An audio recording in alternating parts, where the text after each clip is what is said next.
Good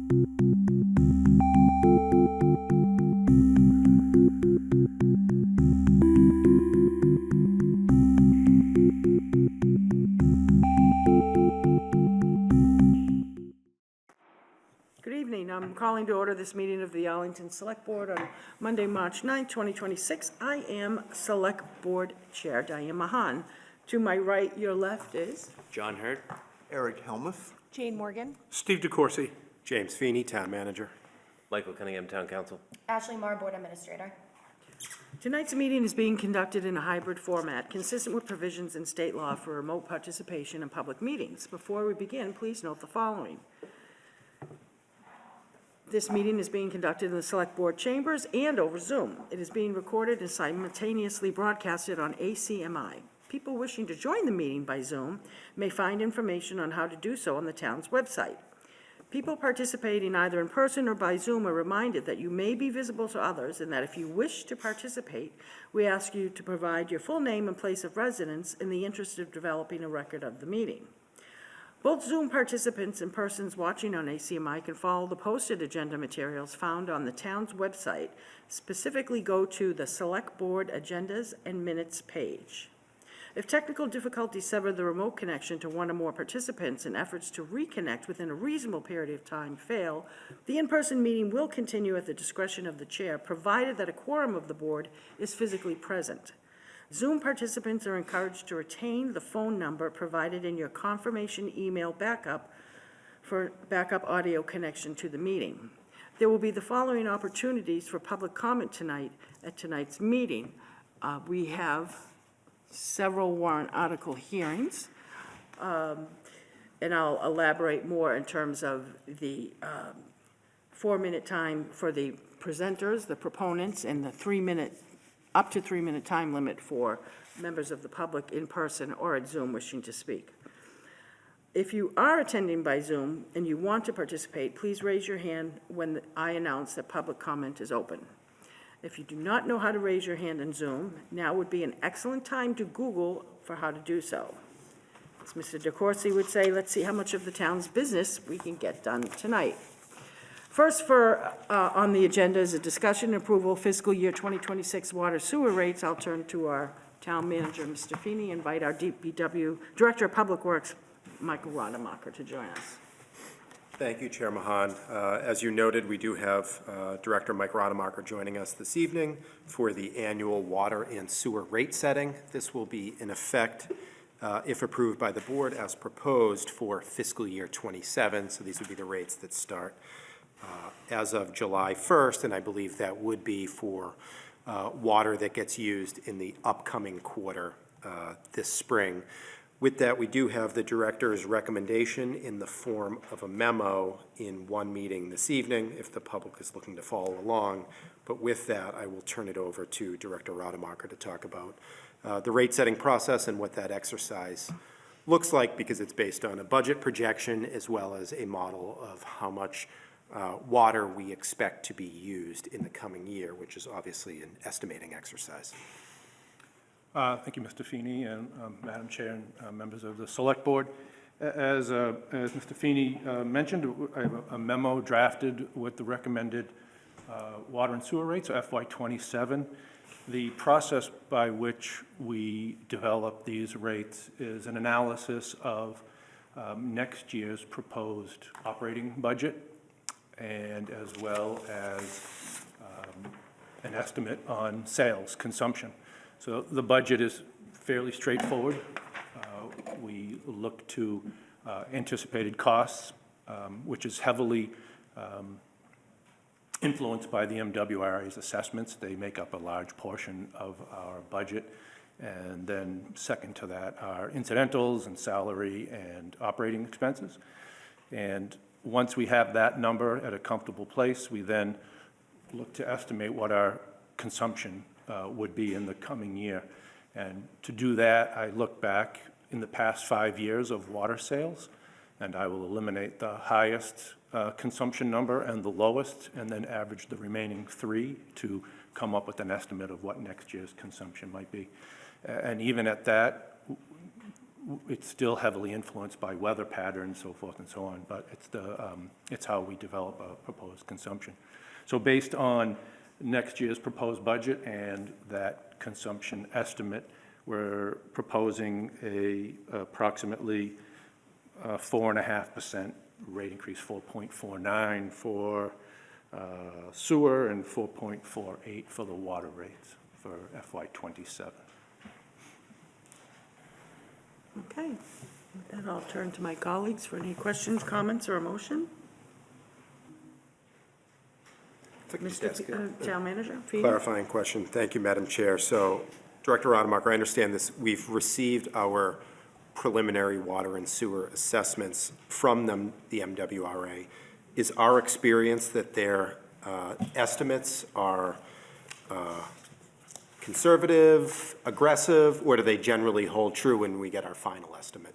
They are generally hold true. If anything, they may come in slightly lower. The MWRA does a good job of not surprising us at a later date with higher costs. Great, thank you. Now, I have a question that's really not tied to this, except for its debt service and MWRA.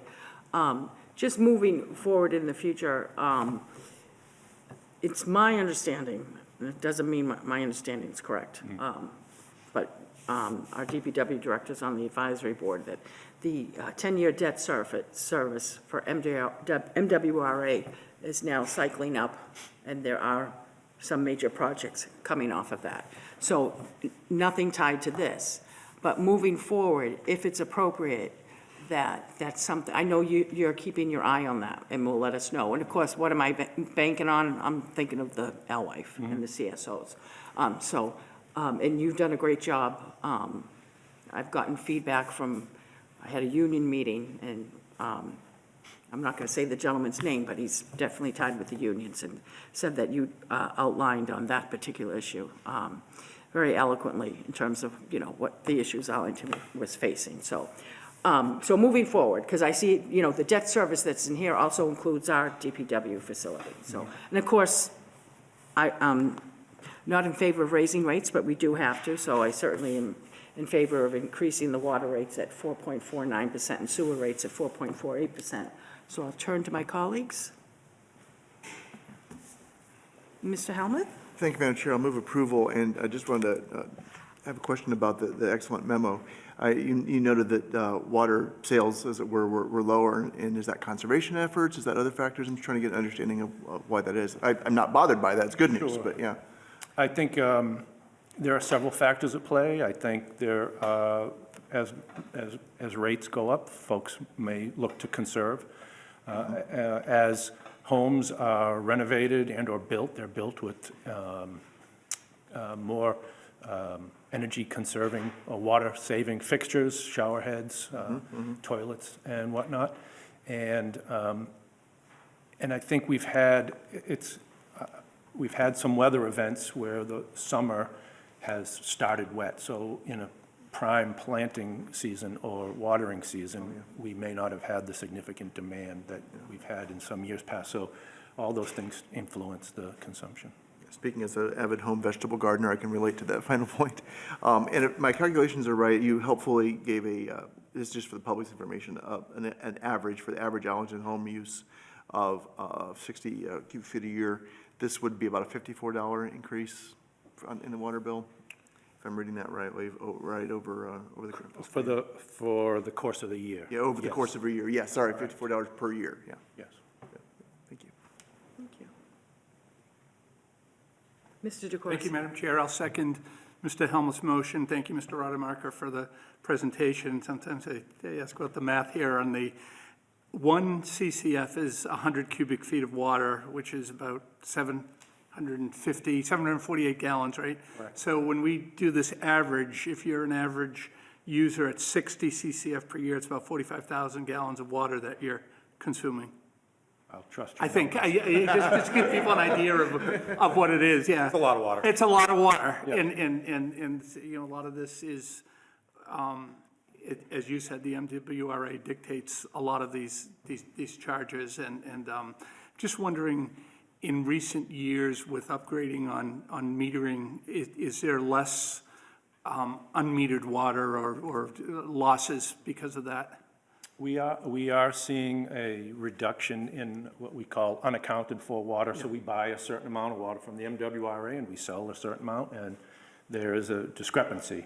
It either goes to water main breaks, we lose water, or if there's if the contractor uses water for dust control or whatnot, we make estimates on what that is, but it's never exact. But we have seen that number decline. That unaccounted for water percentage has been declining recently. Good, okay, thank you. Seeing no further hands, and a motion to move approval by Mr. Helmut, seconded by Mr. DeCoursey. All those in favor say aye. Aye. Aye. All those opposed, unanimous vote. We now go to a snow and ice budget update. I'll again turn to our town manager, Mr. Feeney. Thank you, Chair Mahan, and obviously we'll ask Director Rademacher to stay put. We thought, given that he would be here updating us on the water and sewer rates, that it would also be time to sort of give the board an update on where we stand, hopefully through the snow and ice season. This year, it has been one that has certainly been challenging and presented many troubling events along the way for the Public Works Department and our contractors, which means this year we have spent a lot more money than we have spent really in a long time. Obviously, in addition to costs having gone up, our contracted hourly rate, we have to be more competitive with our surrounding communities, given that there are far fewer heavy equipment operators and plow drivers to choose from. We're sort of competing for the same crop of folks with all neighboring municipalities, so it becomes a bit of an arms race every year with everyone inching up their hourly rates, trying to retain drivers and not lose them to other communities. I know we sort of offer a minimum guarantee to people who will sign up with Arlington early on in the season.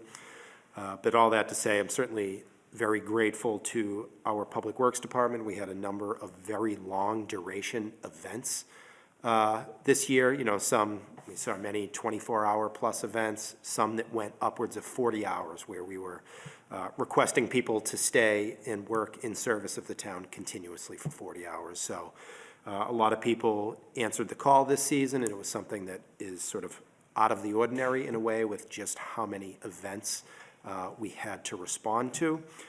But with that, I will turn it over to Director Rademacher to go through some of the specifics regarding how many events and what our spending pattern was this year.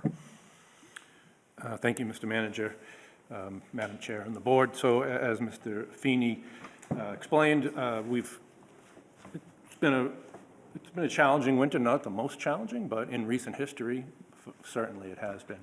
And as of last Thursday, we tallied up our expenses to date. Now, we typically have a budget of approximately $1,172,000 approximately for snow and ice. And to date, we're just over $1.9 million in snow and ice expenses.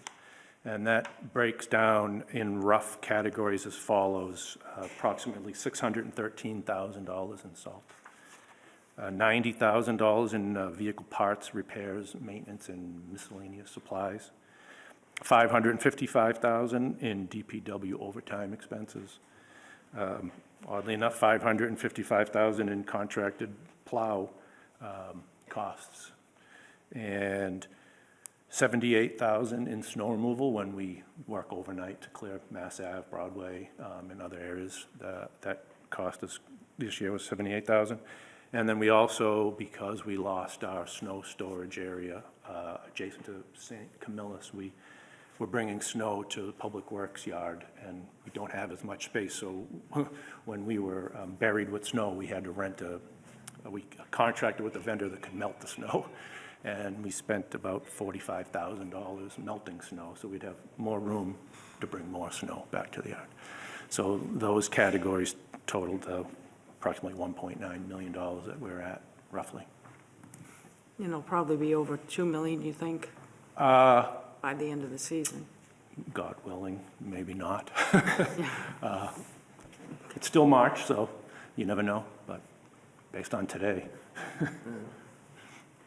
Thank you. And this is one of the things that we've all, regardless if there was an override on March 28th or not, but that I know all of us here on the board, people ask us about the budget and how things are put aside and free cash and why don't we spend more of that? And traditionally, what I've been told, someone correct me if I'm wrong, on the snow and ice budget, we tend to put in a lower figure so that we're not tying up that funding for other areas to try to balance everything and keep what we have.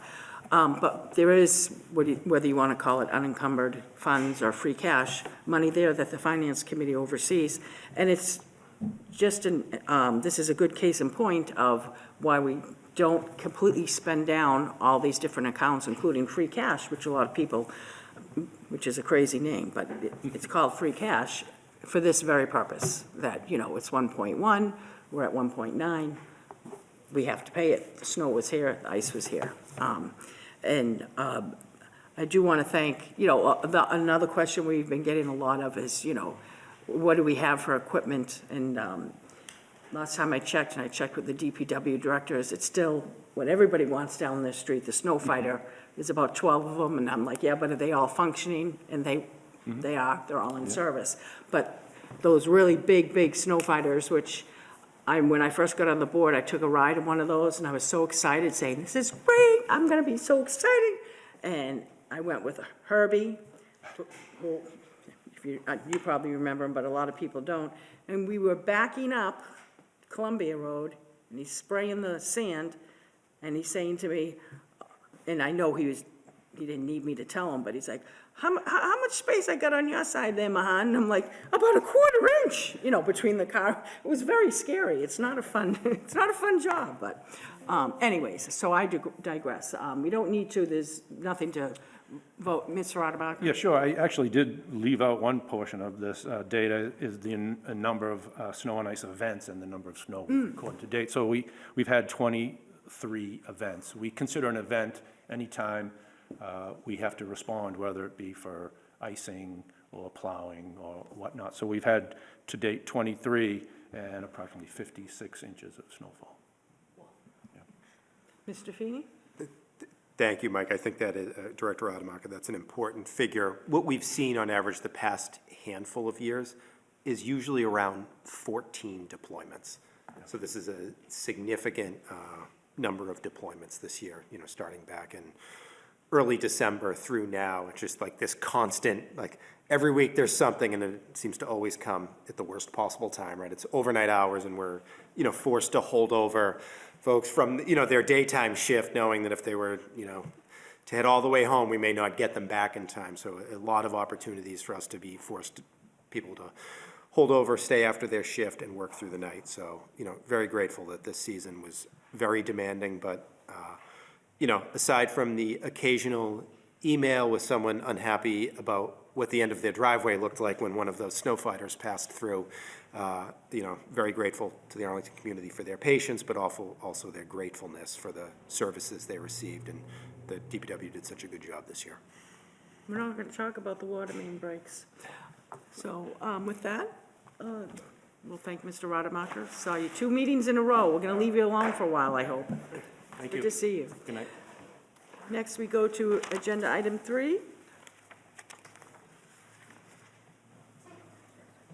No problem. Discussion and vote, our town manager, Mr. Feeney. Yes, thank you, Chair Mahan. For the board's consideration this evening, I am seeking your authorization to enter into what's called an IMA, or an intermunicipal agreement, with the town of Lexington. And what they are seeking from the town, they're underway with a project to construct their own fiber network. So they're trying to build a separate redundant system in addition to their existing telecom connections. So it'll provide connectivity for their town, school, and public safety equipment throughout their town. And it just happens that one of their public safety nodes is located just over the town line here in Arlington, which is why they need our permission. So through their counsel, who drafted the memorandum of understanding, also known as an intermunicipal agreement. They're looking for permission to extend their fiber across the municipal boundary using some of the utility poles within the town of Arlington. As this board knows through sort of your licensing authority, the town of Arlington doesn't actually own many, but a few utility poles in the town of Arlington. So in fact, most of these poles that are going to be impacted are owned by Verizon, so they will have to separately pursue permission from Verizon, but they also need to, through their vendor, reach out to the town of Arlington and seek this agreement. So once received, I did have it reviewed by the engineering division as well as our IT department.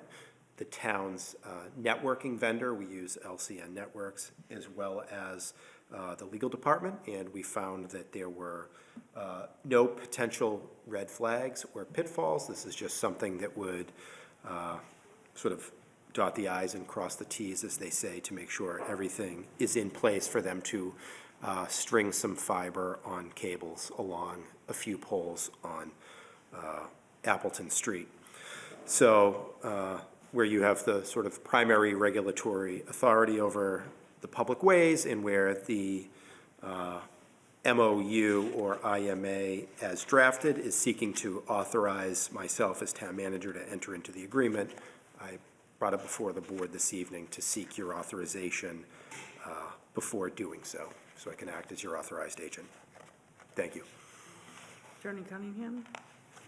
Thank you, Madam Chair. As the manager noted, he is authorized pursuant to Chapter 40, Section 4A, to enter into these agreements.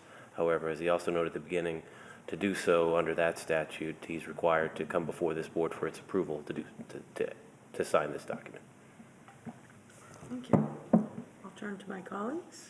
Any comments, questions, or a motion to authorize the town manager to, on behalf of the town and select board, sign the intermunicipal agreement with the town of Lexington? Mr. DeCoursey?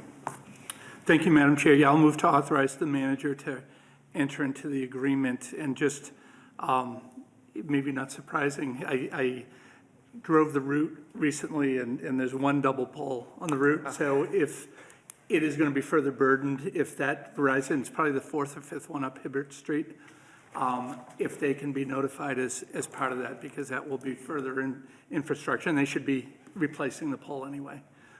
That was my only concern. Hibbert Street, Hibbert, Mr. DeCoursey? yeah. Okay. It probably, and like I said, probably the fourth or fifth pole up. Thank you. Mr. Helmuth? Thank you, Madam Chair. I'm glad the double pole patrol is still in action. Just a quick question for Attorney Cunningham. I'm just looking at the indemnification item under Article 4, and I just want to confirm that I'm reading this correctly, that despite the general indemnification, that there would still be liability for any negligent damage or consequences due to negligent action by the contractors or by, under the authority of Lexington? Attorney Cunningham? Thank you, Madam Chair. Absolutely, Mr. Helmuth.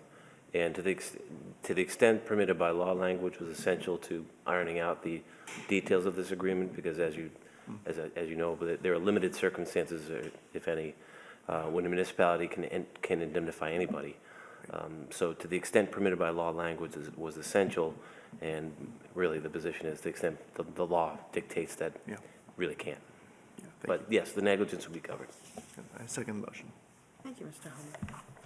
Any other further questions or comments? If not, on a motion by Mr. DeCoursey to move approval, seconded by Mr. Helmuth. All those in favor say aye. Aye. All those opposed, unanimous vote.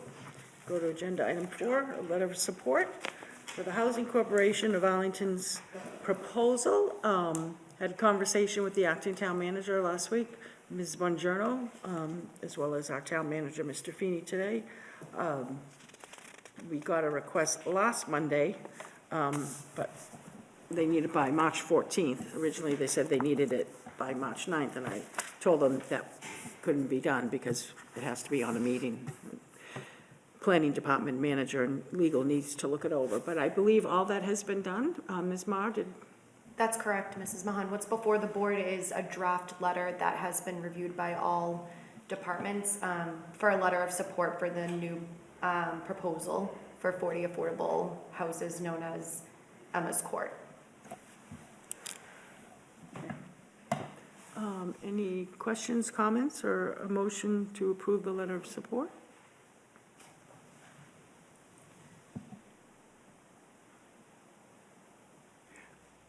Mr. Helmuth? Thank you. I move approval, and I think the chair and my colleagues know, I have the privilege of representing the Select Board on the Affordable Housing Trust, Board of Trustees. And that body has had a role in this and in organizing some of the local support in cooperation with the town manager's office to assist in the purchase of this property. And it's a really exciting development. I think this is a case where the town is willing to make an investment and you know, answer people who say, well, why aren't you doing something more to do this? But this is saving some housing that is naturally affordable now, and you know, is being done by the Housing Corporation of Arlington that is really impressively increasing its throughput and its capacity with larger and larger projects. And I think that's to the benefit of the town and adding vibrancy and joy to that by enabling all kinds of neighbors to live here. So I'm glad to support this letter. Thank you. Mrs. Morgan? Do we know anything about Emma? Do we know anything about Emma? No? It didn't come up, yeah. No. Yeah. Okay. Mr. Feeney, Thank you, guys Ms. have Morgan. it? I asked the same question, like, who got the naming right, so I will let you know what I find out. Oh, wait, I believe, sorry, I think Google answered my question. Yep, so it looks like it is named after Emma Lockland Sprague, who inherited land from her father, who was a selectman and very community-minded. They ran a farm and farm stand on the 840 Mass Ave site while living in a house on the adjacent site. He passed away in 1906. Emma continued to operate the farm and farm stand for many years, and then sold the land so it could be redeveloped as Lockland Court. Okay, there's actually an excellent write-up on their website, so. Wonderful. Props to the HCA. Yeah. Love it, okay. I answered my own question, thank you. Well done. Did you second Mr. Helmut's motion? I do second Thank Mr. you. Helmuth's motion, definitely. Any further questions or comments? If not, on a motion to approve the letter of support for the HCA, and thank you, Mr. Helmuth, for the extra inning work on being our liaison. As someone who grew up in Arlington, and we had to find affordable rental homes on Egerton Road, and thanks to a Damien Construction, my second house we rented is on Bacon Street, is now a parking lot. He let us stay there as long as he could, and my dad always worked out, we could never afford the full rent, but he was a maintenance man at the Sheridan Commander in Cambridge, so he'd do maintenance, he'd say, it's $450, can I pay $400? And then when we couldn't afford the rents anymore, we went to Monotony Manor, so. And I do know where this particular development is, Emma's Court, there's a lot, it's what you would consider, if you want to consider renting in Arlington affordable, it's one of the places that's identified that way, and there are quite a few residents who have been there for many, many years, so. With that, a motion by Mr. Helmuth, seconded by Mrs. Morgan. All those in favor say aye. Aye. All those opposed, unanimous vote.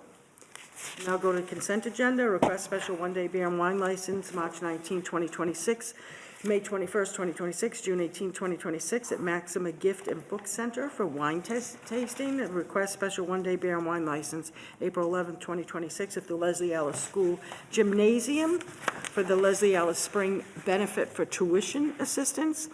Request special one-day beer and wine license, March 21st, 2026, at the Robbins Memorial Town Hall for Beats for Eats. Request contractor drain layer license, Cam Partners LLC out of Framingham, Mass., and Ellingwood Construction, Inc. out of Hudson, Mass. With that, I'll take a motion. Move approval? Moved by Mr. DeCoursey. Is there a second? Second. Second by Mrs. Morgan. Are there any comments or questions about anything on the consent agenda?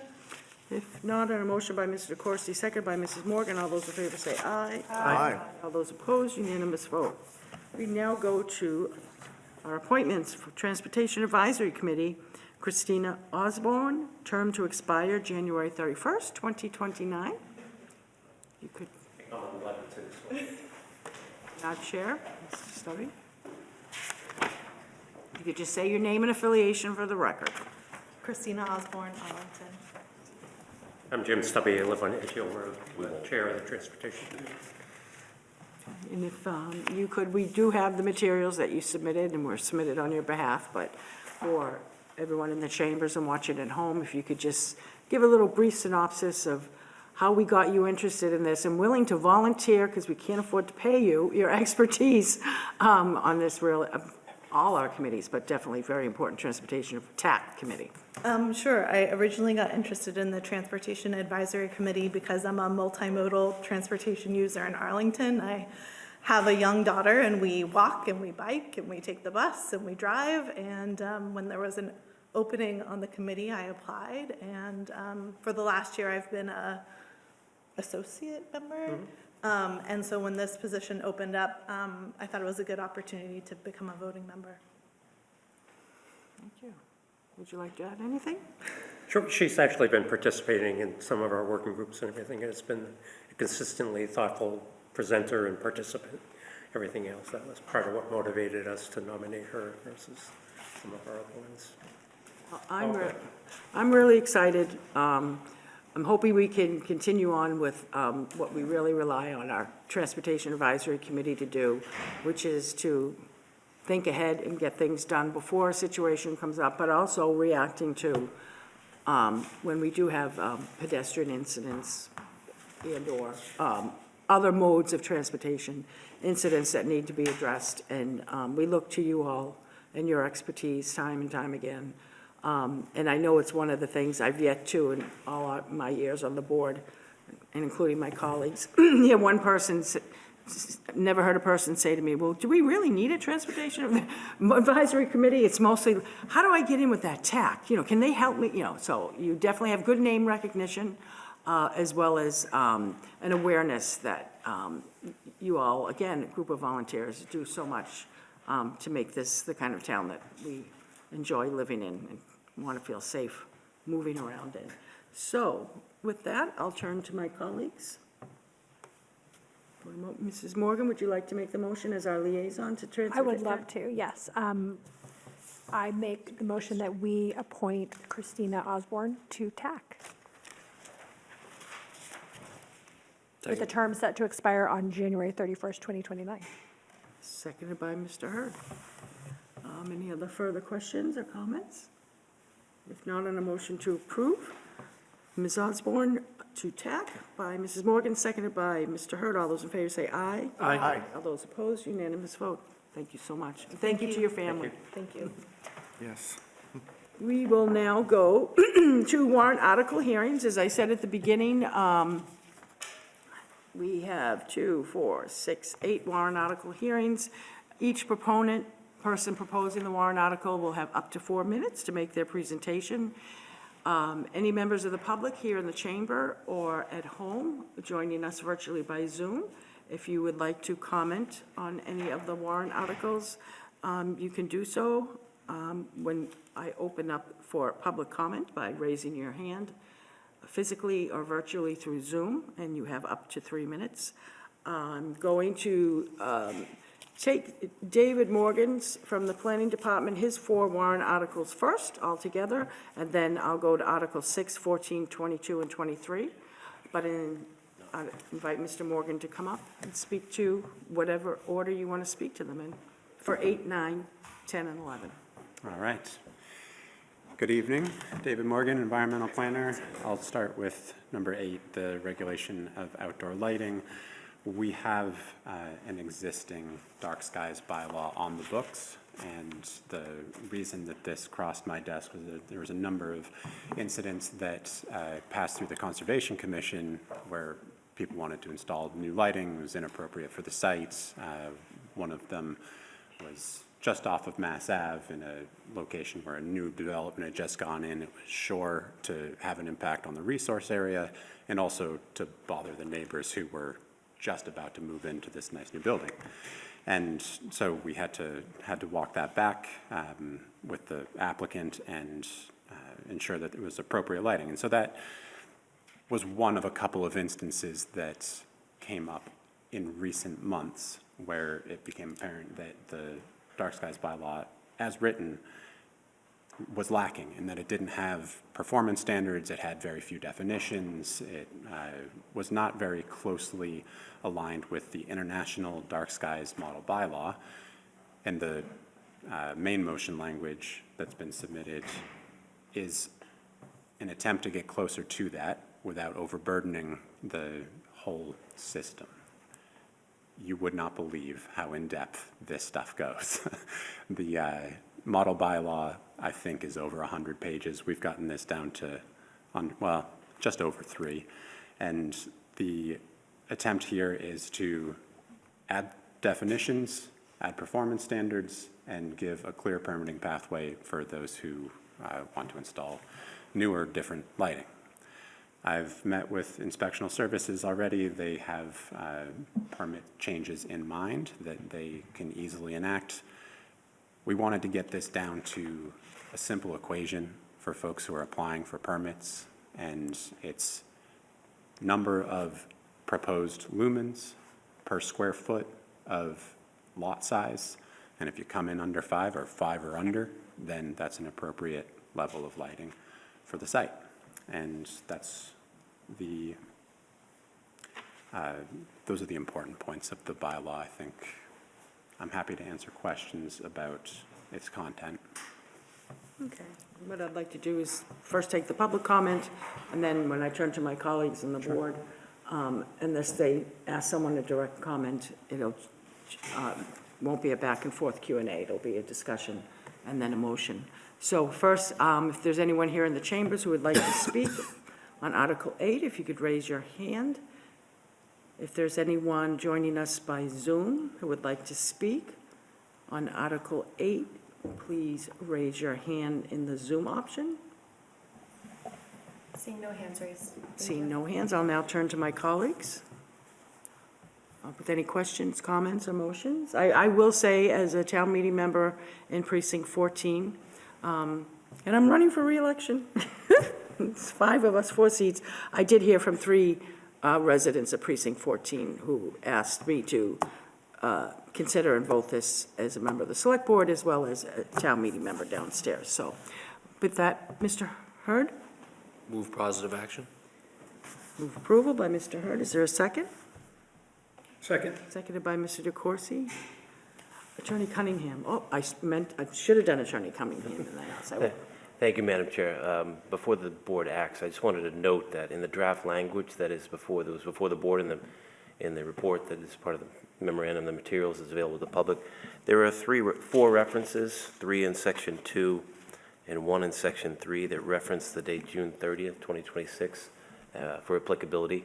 I think if the board is inclined to move favorable action on this, I would recommend that that date be changed in the votes and comments to indicate that, you know, they're applicable as of the effective date. So whenever, if it gets to the point where town meeting votes to approve it, it gets to the Attorney General's office and it's then approved, the applicability date should really be then and not June 30th, 2026. We will not have approved, even if everything goes well for this potential bylaw, we will not have AG approval by June 30th. So I recommend that change in the votes and comments. Mr. Hurd, are you amenable to that? Yes. Okay. Mr. Feeney? Thank you, Madam Chair. I was just going to ask a question as I look through this, just to understand from the town's perspective how this would apply to any existing pedestrian scale or street lighting as it exists in the right-of-way now. Mr. Morgan? The street lighting is exempted from the bylaw. Let me pull it up and make sure that I'm reading that correctly. That was the intention at any rate. So let's see, exemptions include emergency lighting, seasonal lighting, lighting on town-owned playing fields and courts, and then historic or architecturally significant lighting. I should add a line for street lighting. I think it would be helpful from my perspective. Like, those are the areas we're commonly being asked to light as well as possible, would be lighting placed by the town within the public right-of-way. I would prefer to see an exemption carved out for that, just like playing fields and courts. Okay, Mr. Hurd, will you also add the sentence on street lighting? So date change and street lighting. Mr. Oh, no, any further questions or comments? If not, on a Oh, motion. I'm sorry, I did. Oh, Mr. Hamilton. I'm sorry. Hand signals got us messed up. So just a question, Madam Chair, on the date. So I understand that the June 30th is a problem, but it also says 2036. I assume that's just a typo and meant to say 2026, so we'd fix that as well. Thank you, Madam Chair. Yes, Mr. Helmut, that'll be changed, and it'll be changed to the language that implicates, effective date of the bylaw. But- Oh, where is it?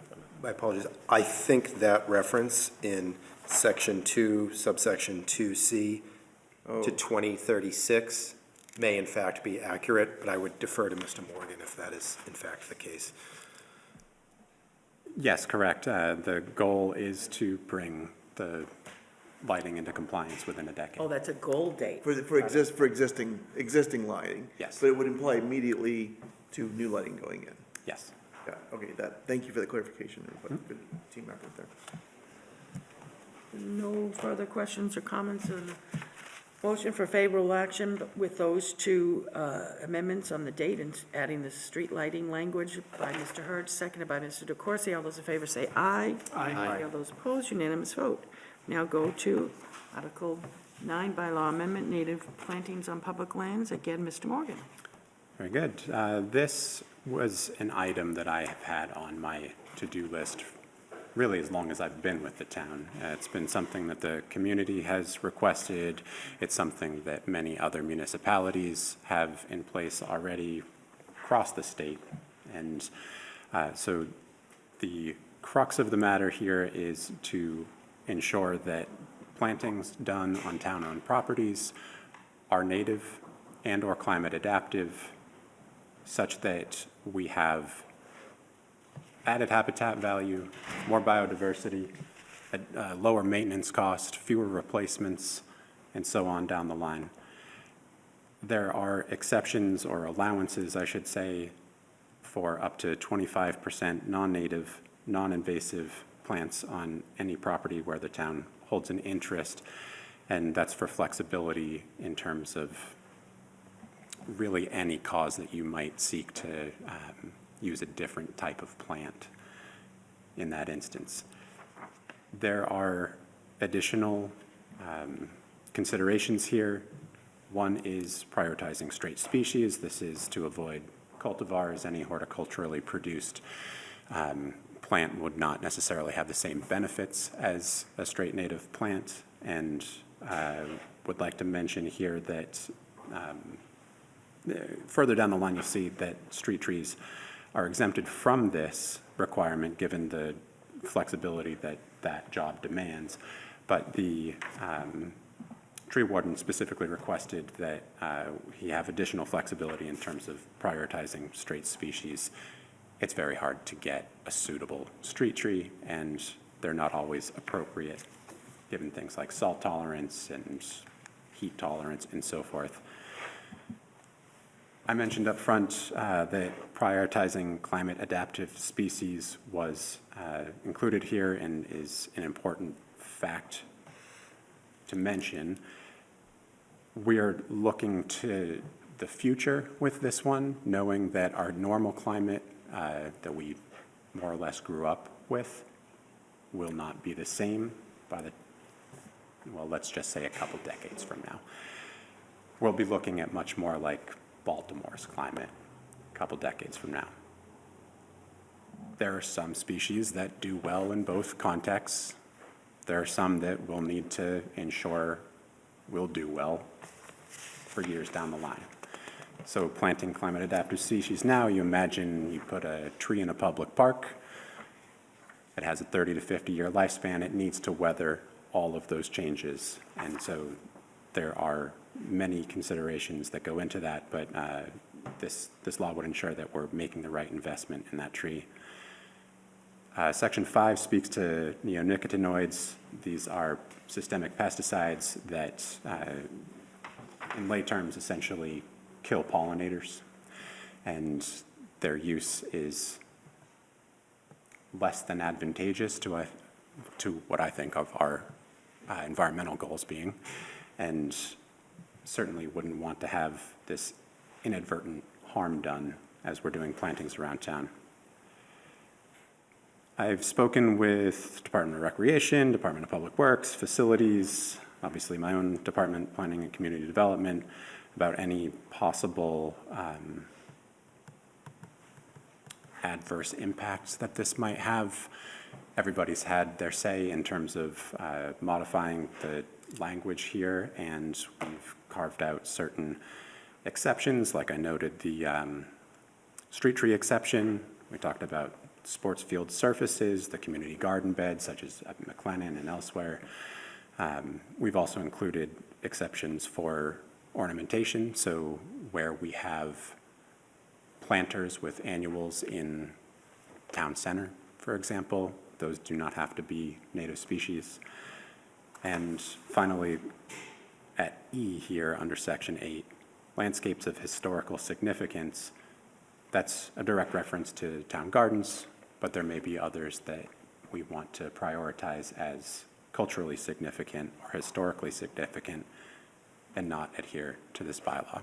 So I guess I will close by saying that the costs associated with this bylaw should be equivalent with the spending that we currently do on planting. I've conferred with gardeners, landscape architects, others in the trade, and at wholesale, especially at the scale that we do wholesale, there's really no difference in price value when you're comparing native versus non-native. And so I know that that would be a priority for the board and for the town generally. Didn't want to put any undue burden on anybody with this. Okay, you're at 6 minutes. We're going to I apologize. hold up there. This one's a favorite. Gave you a little leeway there because you were a little short on the previous one, so. Thanks. First, I'll ask if there are any members of the public here who would like to speak to warrant Article 9. And I also will ask if there are any members of the public joining us by Zoom that would like to raise their hand to speak to Article number 9. Seeing no hands raised. No hands. Attorney Cunningham? Thank you, Madam Chair. Spoke with Mr. Morgan regarding this bylaw. I mean, I wasn't able to locate any other towns that have done this by bylaw. There are several towns I was located, including Wakefield, that have done it by policy.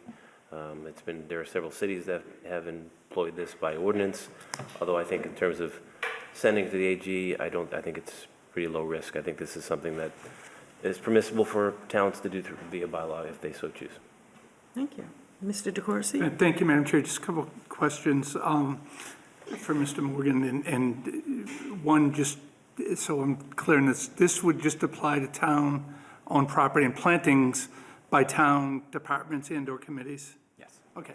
So given that, I do have a concern that this goes into a bylaw as opposed to being a policy. So just wondering, as this has evolved, and it's been a goal of yours, what have the shortfalls been, if any, about having it maybe as a policy from the town manager down through all departments? Frankly, I didn't really consider it. I always sort of thought that this was the appropriate path forward. Looking at neighboring communities like Somerville, as Attorney Cunningham mentioned, they have this done by ordinance. And so the language that's available and the recommendations from, professionals in the field is to do this sort of.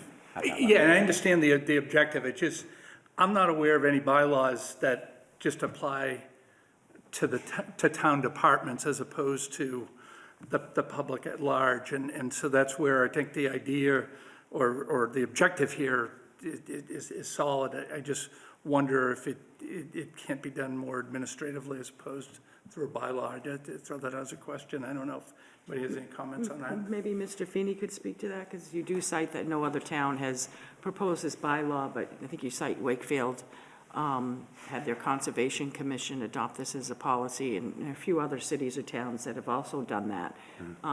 Would that be something that's the way we should go? Mr. Feeney?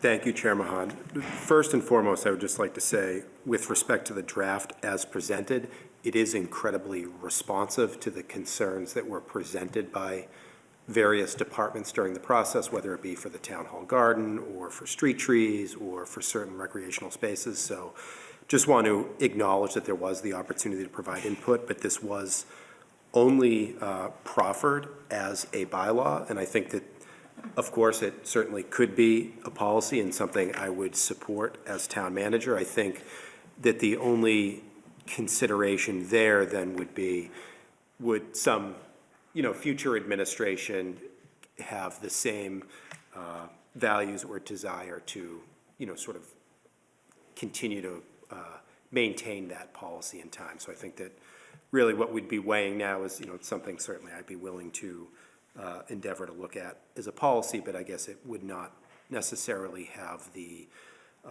level of staying power that Mr. Morgan is seeking because, a bylaw is forever or until, town meeting pursues a change. But this is something from a policy perspective I would support in either realm.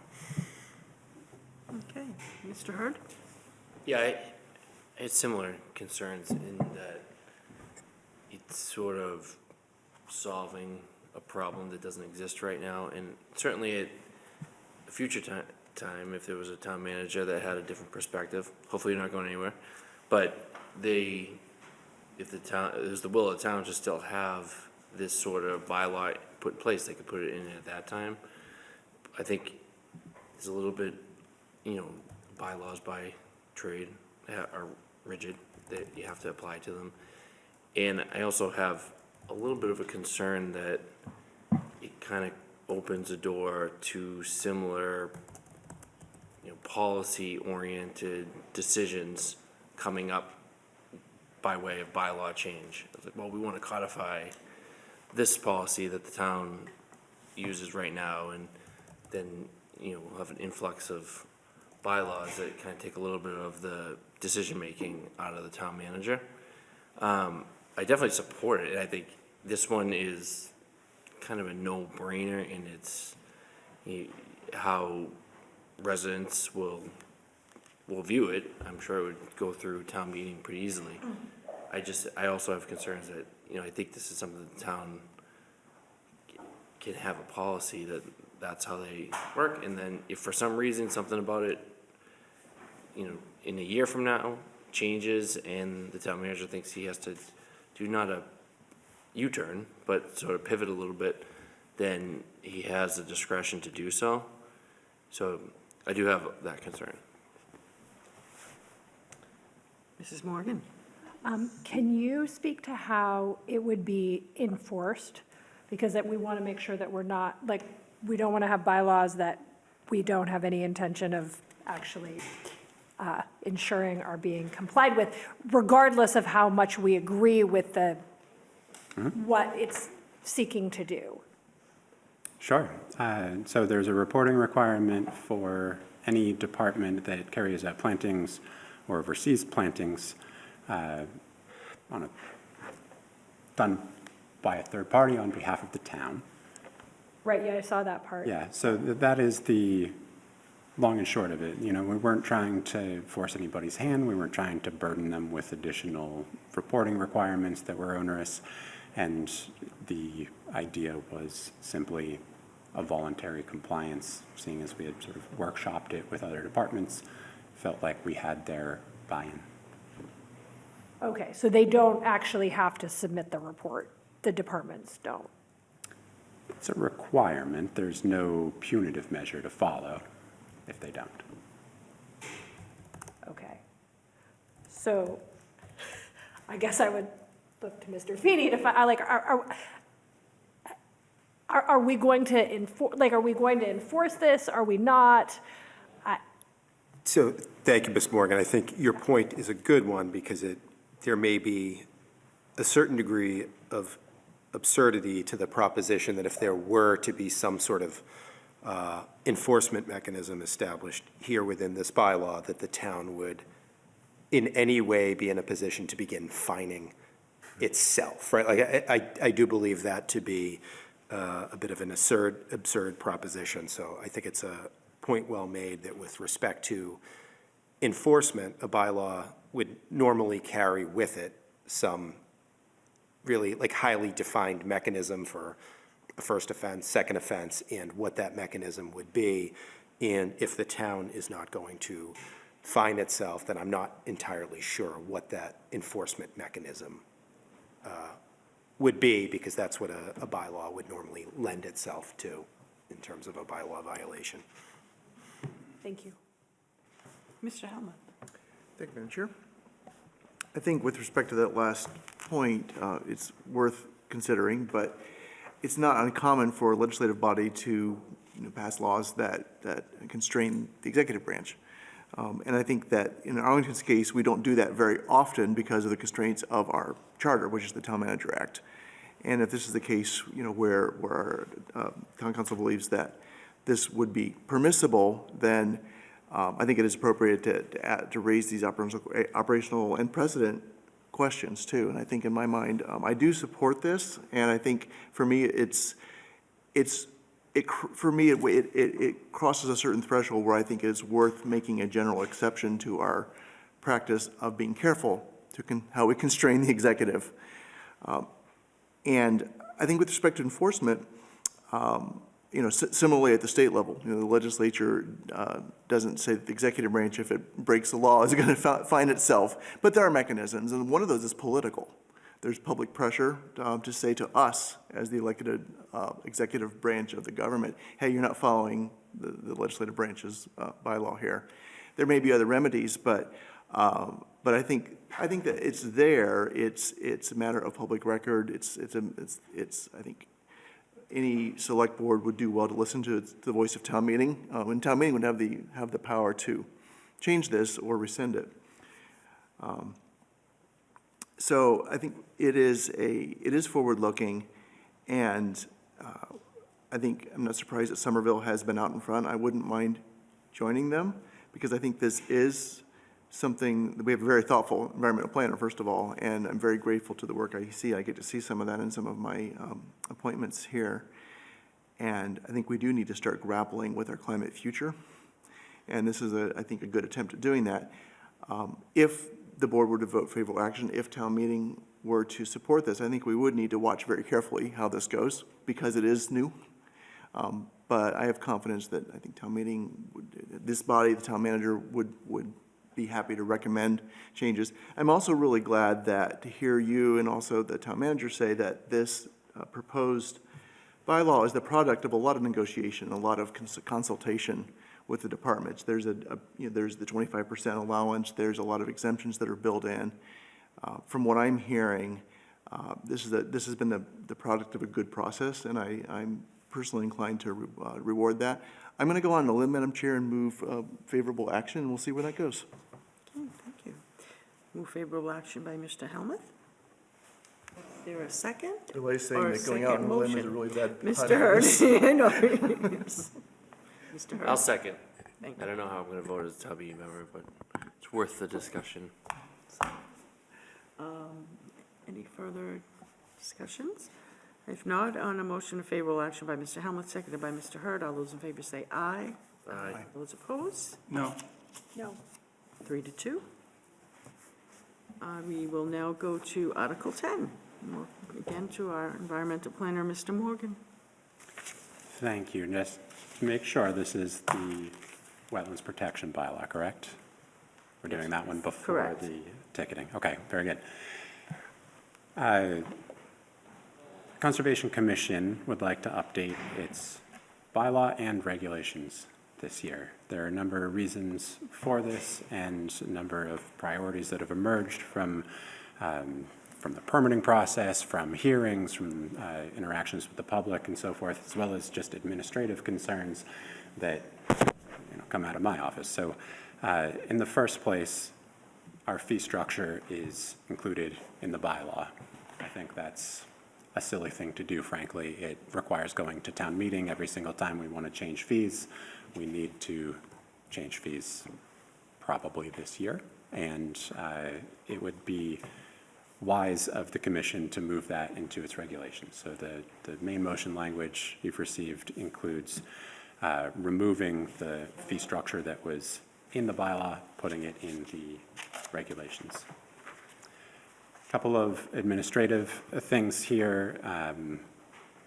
DEP told us, Department of Environmental Protection told us that we're not allowed to do Chapter 91 permitting by administrative approval. We had tried to streamline it in the past, and they came back and said, no, you do have to go through the whole process, so we need to remove that content from the bylaw and our regulations. We wanted to clarify the number of permit extensions allowed. There was some mismatched language in there, and it was also just vague. So it had been interpreted over the years as, oh, we can extend this one time and then again and then maybe 3 times. Really, we just want the one permit extension in place. There are a number of clerical revisions to be made in there. There was some numbering that was off, so on and so forth. And then I think the perhaps most important aspect of this, given that there's another bylaw to follow on this topic, is what to do with regard to ticketing. We realized that there was certain language that needed to be in place if we were going to issue fines for noncompliance, something that our Conservation Commission very rarely does. It's never happened during my time, and that's because they're prone to negotiate first and, reach for the ticketing book later. But in order to reach for that ticketing book, eventually you do need to have the right language in place. And so this is revised to afford us that capability should we choose. I just want to scan quickly and make sure I've covered it all.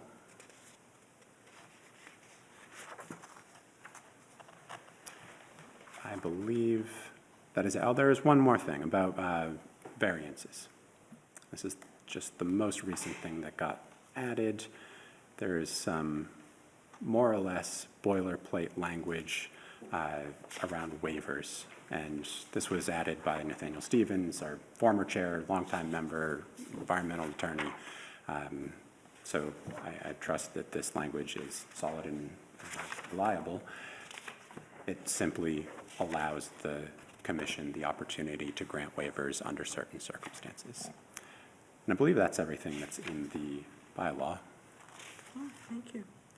I will now turn to members of the public. If there's anyone here in the chambers who would like to speak to Article 10, raise your hand. Or if there's anyone joining us at home by Zoom who would like to speak to Article 10, please raise your hand.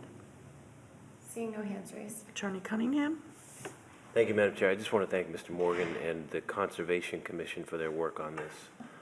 Obviously, they're a tremendous resource, and their review of these potential changes was extremely helpful, and tapping into their expertise in these areas was extremely helpful for the legal department. Thank you to them. Thank you. I'll now turn to my colleagues.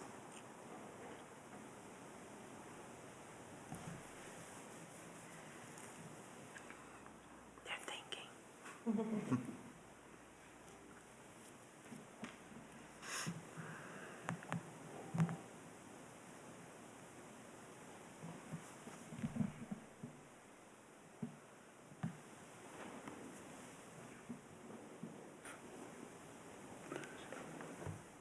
We have to make a motion, either favorable action or no action, or table, postpone.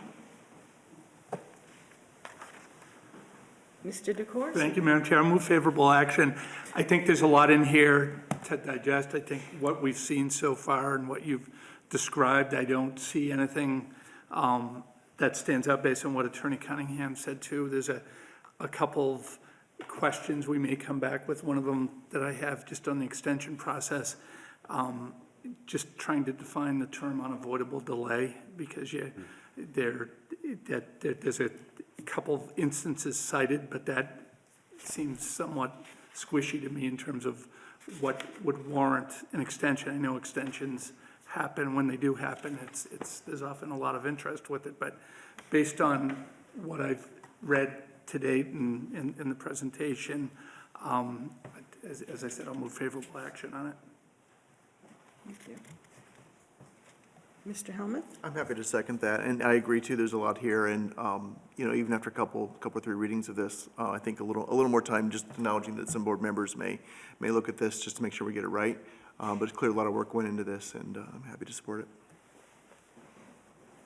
Any further questions or comments? If not, on a vote of favorable action by Mr. DeCoursey, seconded by Mr. Helmuth, with a question that Mr. DeCoursey also raised to be clarified before final votes and comments. All those in favor say aye. Aye. All those opposed? Unanimous vote. Now, to wrap it up, you're in the ninth inning now, Mr. Morgan. Right. Article 11, bylaw amendment, wetlands bylaw enforcement. This one is very simple. It is a revision to the language in the existing bylaw for non-criminal disposition of bylaws, adding the conservation agent, the administrator, chair of the Conservation Commission, or any town police officer as an enforcing person for the purpose of the bylaw just discussed. It simply gives us the power to ticket when the need demands it. Thank you. 24 seconds, that's pretty good. All right. I'll now turn to members of the public here in the chambers. If they'd like to speak to Article 11, please raise your hand. Or if you're joining us from wherever you are by Zoom, raise your hand virtually. Seeing no hands raised, thank you. Attorney Cunningham? Thank you, Madam Chair, and I know that the materials, and there's a draft motion in there. I do think this is a good administrative change and provides some clarity regarding enforcement. There might be one recommended change to the draft language that the board has reviewed, and that would be perhaps to, in terms of who can enforce these, the chair of the Conservation Commission is listed in the draft motion. Perhaps it might make some sense to take that out, as it would be somewhat unusual to have a non-employee involved in the enforcement actions. I think there are enough persons listed in the draft motion that we have it pretty well covered, and that enforcement would not be in jeopardy. But perhaps that might be something the board might consider. Okay, so I'll turn to my colleagues on Article 11, which is really sort of a continuation of Article 10. I saw Mr. Hurd, then Mr. Helmuth, sorry. I'll move favorable action with the modification as outlined by Attorney Cunningham. Mr. Helmuth? Second. Any further questions or comments? If not, with the clarification by Town Council, motion to favorable action by Mr. Hurd, seconded by Mr. Helmuth. All those in favor say aye. Aye. All those opposed, unanimous vote. Good to see you. Thank you. Very good. Thank you all. We will now go to Article 6, removal of a public shade tree. There you are, I'm sorry. You could just say your name and address for the record.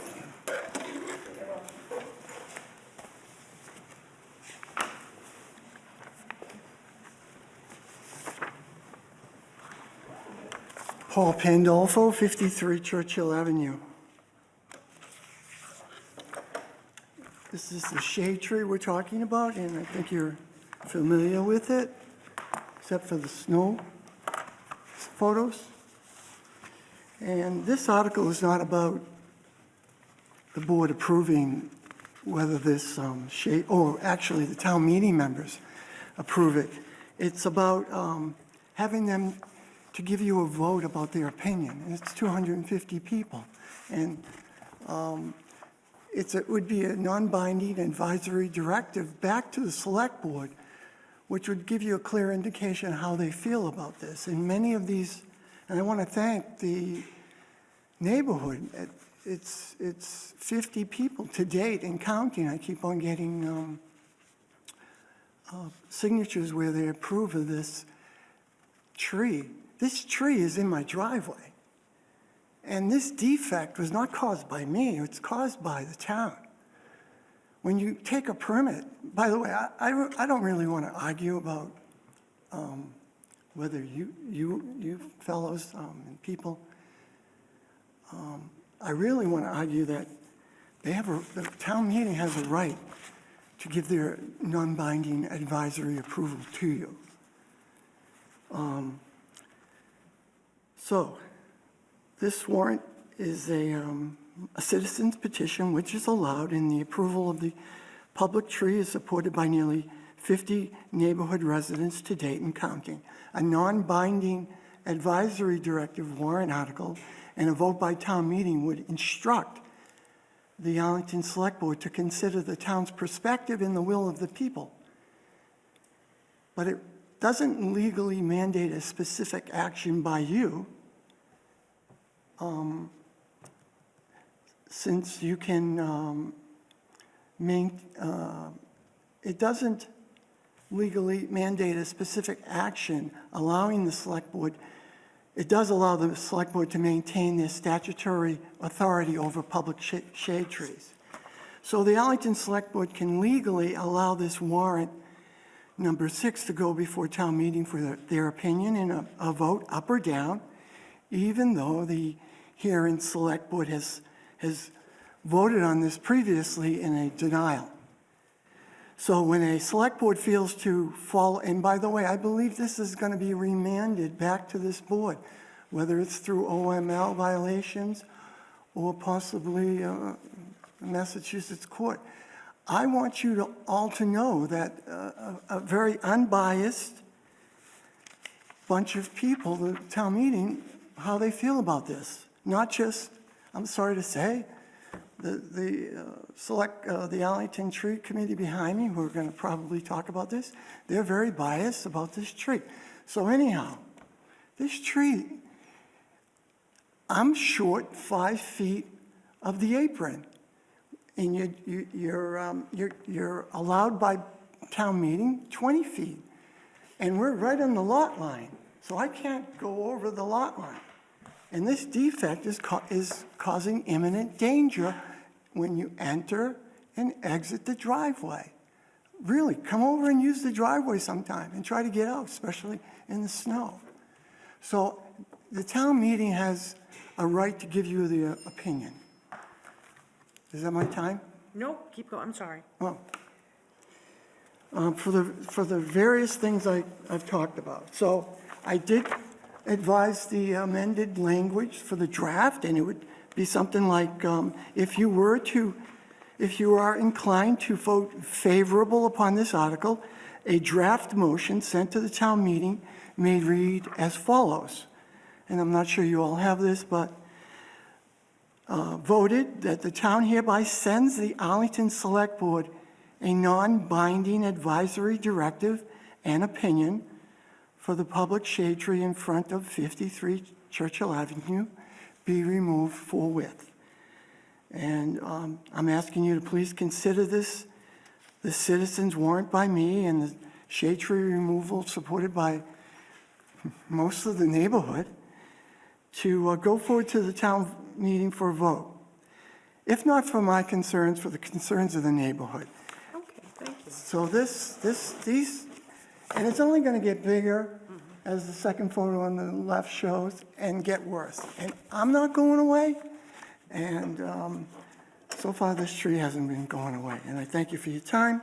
Thank you. And I hope you approve it. Thank you. And I will, did get a text from someone who says they can't seem to find the raise hand feature. Is there something the town, I think, someone, a member of one of our committees has tried to find the raise hand feature. Didn't know if there was something that the town, haven't been able to weigh in. The raise hand function is not shown as available. I'm wondering if the town has to turn some function on. I'm sure I had a similar text, I don't know if it's the same person or not, but. Okay. So, I know like when I go on public meetings with the MWRA and all that, they don't turn on the raise hand, but I don't see it. So, Mr. Can we Hart? maybe just open up public comment to see if anyone else? Yeah, I'll try it We- again. you know. Yeah. First, is there anyone here in the chambers that would like to speak on warrant Article 6? If not, is there anyone joining us virtually? Is it on the screen up there, Ashley? It's, okay. I see a raised hand. Okay, there's a raised hand. And now it's lower, but I'm gonna promote the person that had it up and then put it down. Okay, Maybe that will- okay. They may have been just checking for Testing. us. Oh, someone may be testing it. So It's, Mrs. Stamps, so I'm that's assuming- who's been yeah. trying, okay, all right. They're being promoted Same as with panelists. Mr. Helmut, okay. Let us know when you're here, Ms. Stamps, and if you could say your name and address for the record. Just gotta unmute. We're almost there. You just need to unmute. Yeah, sorry. Yay, you're there. Okay. Thank you, Diane. I was that person. And Mr. Helmuth, he was reminded me to try to get you in, so, okay. I appreciate that. Yeah, the raise hand feature didn't show until you said, is anybody on Zoom? I don't know, whatever. Anyway, thank you for your help. I just wanted to say on this that the select board gave Mr. Pandolfo a thorough hearing on this tree, and it's a request to remove it in an appeal. It was denied for good reasons. And I don't believe that this is a proper use of the town meeting resolution process. And as far as I know, he didn't put any language before you, for you to even look at. So that was all I had to say. Thank you. Excuse me. Sorry, they lost audio to Zoom downstairs. That might, I don't know if we want to pause or. Sorry, thank you. But everyone sitting here just heard what Ms. Stamps had to say, correct? I did, okay.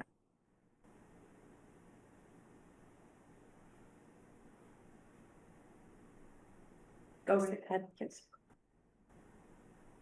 I myself talked earlier, so we'll slow.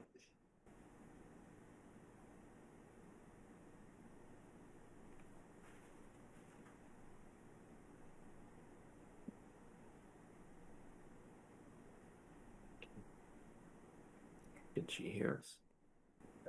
Okay. Sean, would you like to wait for us to confirm? Starts talking, I should then. Thank you. Yeah, you just never say something. Just really still. Can you still hear us, Ms. Stamps?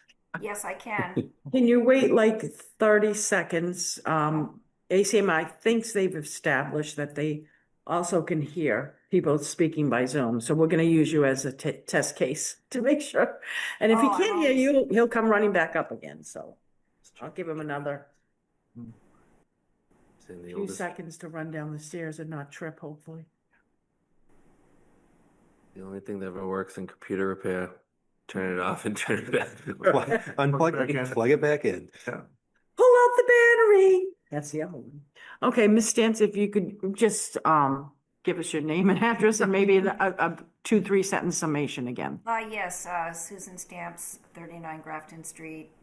I was here for the Mr. Pandolfo's appeal of the tree warden's denial of the permit to take down the tree, and as required by Chapter 87, and after a thorough hearing, the Select Board unanimously voted against allowing him to take the tree down. So I think that's really, under Chapter 87, is the end of the question, and certainly a town meeting resolution is not appropriate for that kind of question, especially where he hasn't even given you language to approve or disapprove tonight. Okay, thank you. Attorney Cunningham? Thank you, Madam Chair. Yes, to the extent that this is a proposed bylaw amendment, I think it's immediately out of bounds. Chapter 87 is the exclusive remedy for this type of removal of a public shade tree. Town meeting action would certainly be invalidated by the Attorney General's office, so I think it's easily dismissed and it cannot be a bylaw amendment. To the extent that the proponent seeks a non-binding advisory directive, that's moot as well. Essentially, that action would come back. I mean, there's nothing to direct. The board has already considered this matter. The board's already made a decision. So there's nothing for town meeting to direct the board to do because there's no further process. The period of time has elapsed. It couldn't come back before this board. So barring some extraordinary legal outcome, which I don't foresee. I just want to double check where we had the glitch with Ms. Marr, if any other member from joining us virtually has their hand raised on Article 6. Seeing no hands raised. Seeing no hands. I'll now turn to my colleagues. Mr. Hurd? I don't want to relitigate the hearing, but this is certainly a novel use of the warrant. But, you know, we make 1,000 decisions a year. If we have a warrant article to challenge everyone that we make, then we're not gonna have town meeting members because town meeting will be every Monday and Wednesday all year. So I'd move no action. By Mr. Hurd. Mr. DeCoursey? Thank you, Madam Chair. I'm going to second Mr. Hurd's motion, but also just say procedurally, as Mr. Hurd said, so what we're doing here, we're making a recommendation to town meeting. This is going to go to town meeting. If it goes with a no action recommendation, it's up to the applicant or the proponent to bring a substitute motion. So just procedurally, it doesn't, from your point of view, doesn't end here, whether it's favorable action or not favorable action. It's just a question of what you have to do procedurally. But I just, based on what was said earlier, just want to make, I think it is clear, but I just wanted to reiterate that. Any further questions or comments? If not, on a motion of no action by Mr. Hurd, seconded by Mr. DeCoursey, all those in favor say aye. Aye. Those opposed, unanimous vote. Thank you, sir. Good to see you. Good to see you with not a lot of snow out there. We'll now go to Article 14, Bylaw Amendment Tree Committee Rules and Procedures, submitted by the Tree Committee. I believe we have a representative. Just name and address when you sit and take a breath for the record. Sure. Thank you. Steve Moore, co-chair of the Tree Committee. My other co-chairman, Keith Schnebley, is right there. And we appreciate you folks taking time to see us tonight. I want to just give you a little background of the Tree Committee because we've been looking at the history recently in terms of how we came together and why we are proceeding with this warrant article in motion language tonight. Originally, as many of you may know or may not know, the Tree Committee was first established by a town meeting warrant article back in 2003. The Board of Selectmen at the time voted to advance it to the town meeting with this language for a charge. Basically, it says, the charge of the committee is to study and make recommendations to the Board of Selectmen, town manager, and town meeting as to whether it would be desirable to amend the bylaws to provide for a committee whose purpose would be to educate and foster the planting, care, and protection of trees on private property within the town. And that is what went forward. At town meeting, the warrant article motion was approved, but it was a substitute motion that read a little bit differently. So I'll just quickly relate what was passed. It said, the approved article said that the committee will report to the 2004 annual town meeting, which would be a year later, on the advisability of enacting a town bylaw that will provide for a program to preserve and protect shade trees on public and private property within the town. The committee will investigate other cities and towns' enactments which have been passed for this purpose. So that passed town meeting, and the first meeting of the committee was in January, actually, of the next year, 2004. Bill Jones was the tree warden at the time, all that time ago, and he reported at that first meeting that the town at that time had 18,000 public street trees in town. So of the 5 committee members that were appointed at that point in time, 1 is still on the tree committee as of 2005. So that's a lot of years of commitment, 21 years of commitment by that 1 member. However, in investigating the 2004 annual report, we found no mention of any reporting back to the town meeting about what the committee accomplished, which is unfortunate because there was pretty much no additional activity that we could find until 2010, which was, of course, some odd 6 years after 2004. So in 2010, the Board of Selectmen sort of recreated the board. And some of you may remember that it was 10 members now appointed by the Select Board, and the charge at that time by the Board of Selectmen was, as an appointed committee, the committee will work on replacing lost trees, 31 lost on June 6 during the storm. This is just a quote of the language, and planting new trees, as well as advising on all tree-related matters. They also will be working closely with the town tree warden, James Dodge. who was, Jim Dodge was the tree warden at the time.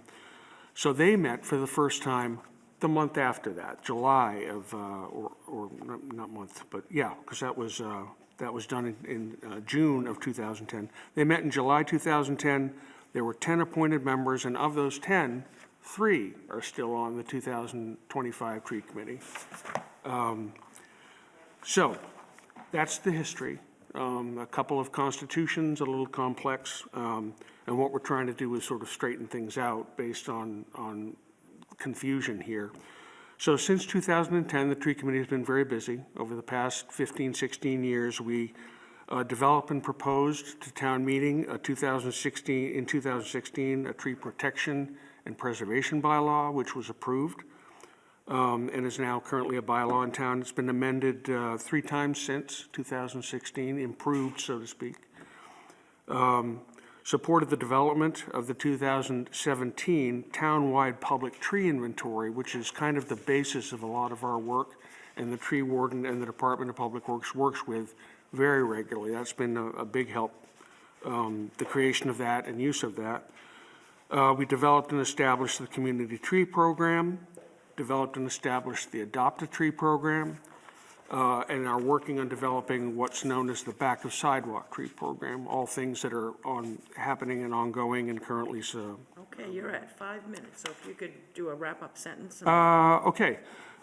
The tree committee does a lot of development of an education of the public, including a website. We're proposing this language to basically standardize and formalize the language about rules, processes, procedures, and also recapitulate the mission of the tree committee from all the original founding documents. Thank you. I do want to say, though, one thing about the article motion that's in your packets that were given.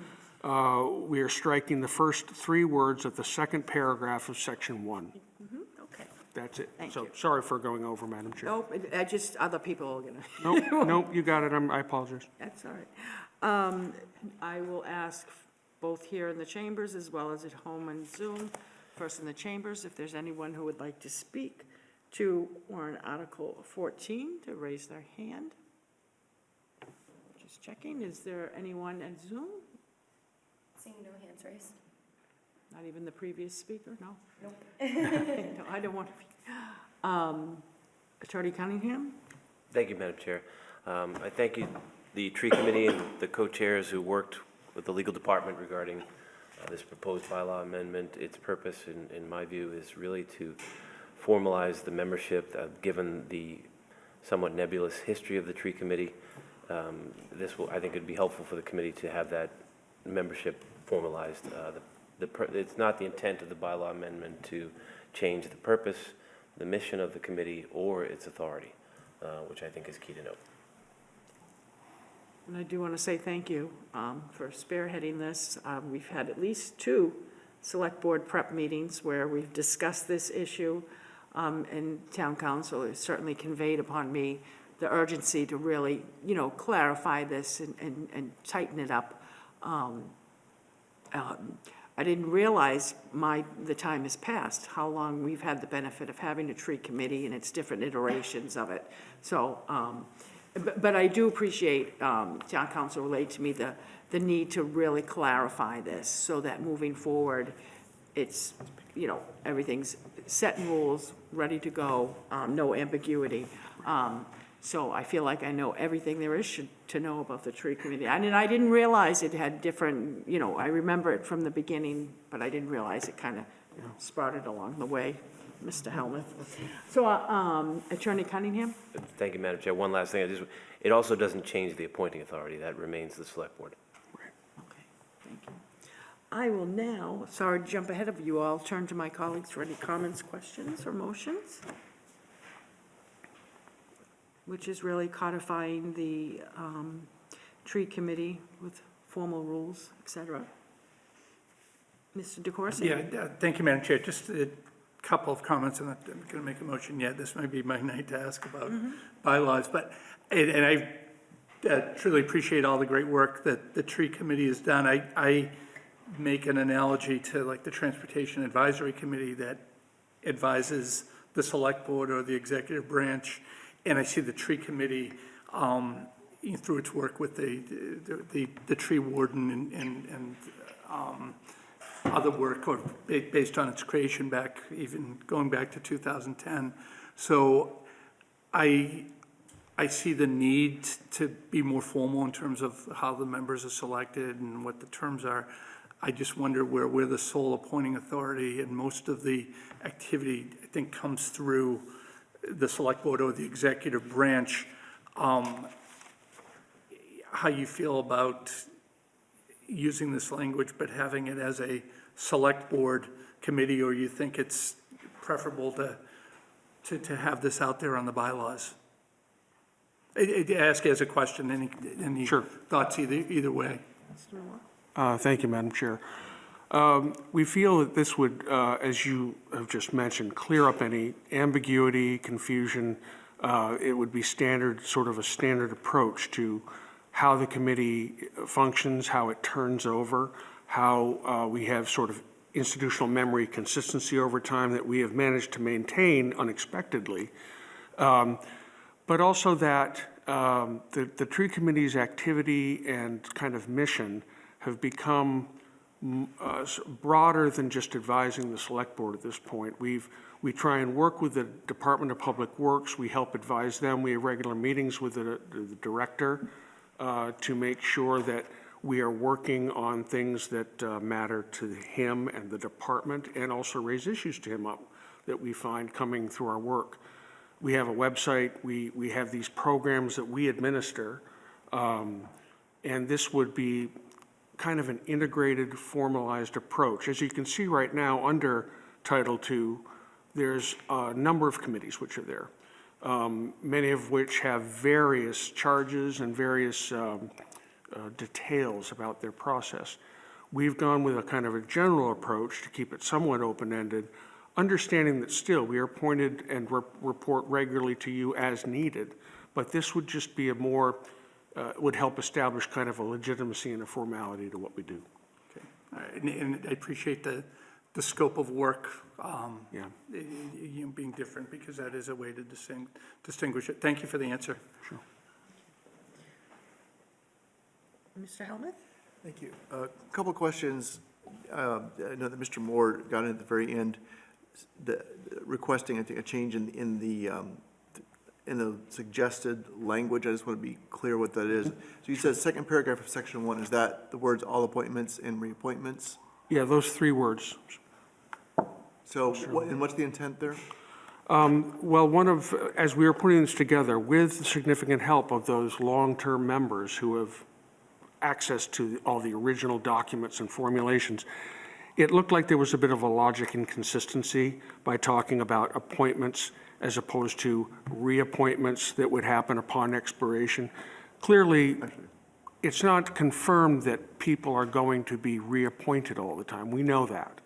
However, the point here was just to say that because people leave the committee, not generally like in an organized fashion, there's a change of life or something like that, that happens sometime midterm, the reappointments focus is kind of on the midterm leaving approach that members tend to take. So you would only serve out the balance of that term until you could be formally reappointed maybe a year later or 2 years later, depending on what was left of that original person's term. So reappointment was the appropriate way to go, not necessarily talk about new appointments. Okay. Unnecessary complexity otherwise. And I just want to run this by town council if there's enough clarity there, just with that change, since that just came verbally. It can be changed. Thank you, Madam Chair. Mr. Helmuth, I wanted to take a look at that and maybe perhaps consider that for I think we should. votes and comments. Just make sure that that doesn't raise any other issues. Sure. But I appreciate it's helpful to know what the intent is, which I think makes sense. Another question I had is in the final paragraph, it talks about providing guidance, outreach, education, resources, programs, and policies. And I think I want to be careful about, this is an advisory committee and it does gives incredibly good advice, incredibly good advocacy. I have no problem with that advice. Mm-hmm. But I wonder if if there was to go forward, if we need to either remove that or be a little clearer what we mean by providing policies. Is it suggested policies or model policies, but just to be clear, and make it super clear that we're not giving statutory authority to the committee? Thank you, Madam Chair. Mr. Hellman, that's not the intent, and I think Yeah, that. I figured as much, yeah. That actually may be, if the board's inclined to vote favorable action, that may be a good thing to take out. Would that be all right with you, with the? That'd be fine. Here we were referencing the fact that, for instance, on our website and the resources that we offer, we will talk about using native species, or the issue that came up earlier about not necessarily focusing on cultivars or native species. We will reiterate those approaches. That sounds a little like policy, but no, we quite realize we have no statutory authority. I mean, other than we're a committee that helps further the tree canopy in town. Indeed, you do. Yeah, and I assumed as much as well. I just wanted to be sure that we were, if we do go forward, that we make sure that there's clarity on that. That's all my questions for now. I'll wait to hear from the rest of my colleagues before we make a motion.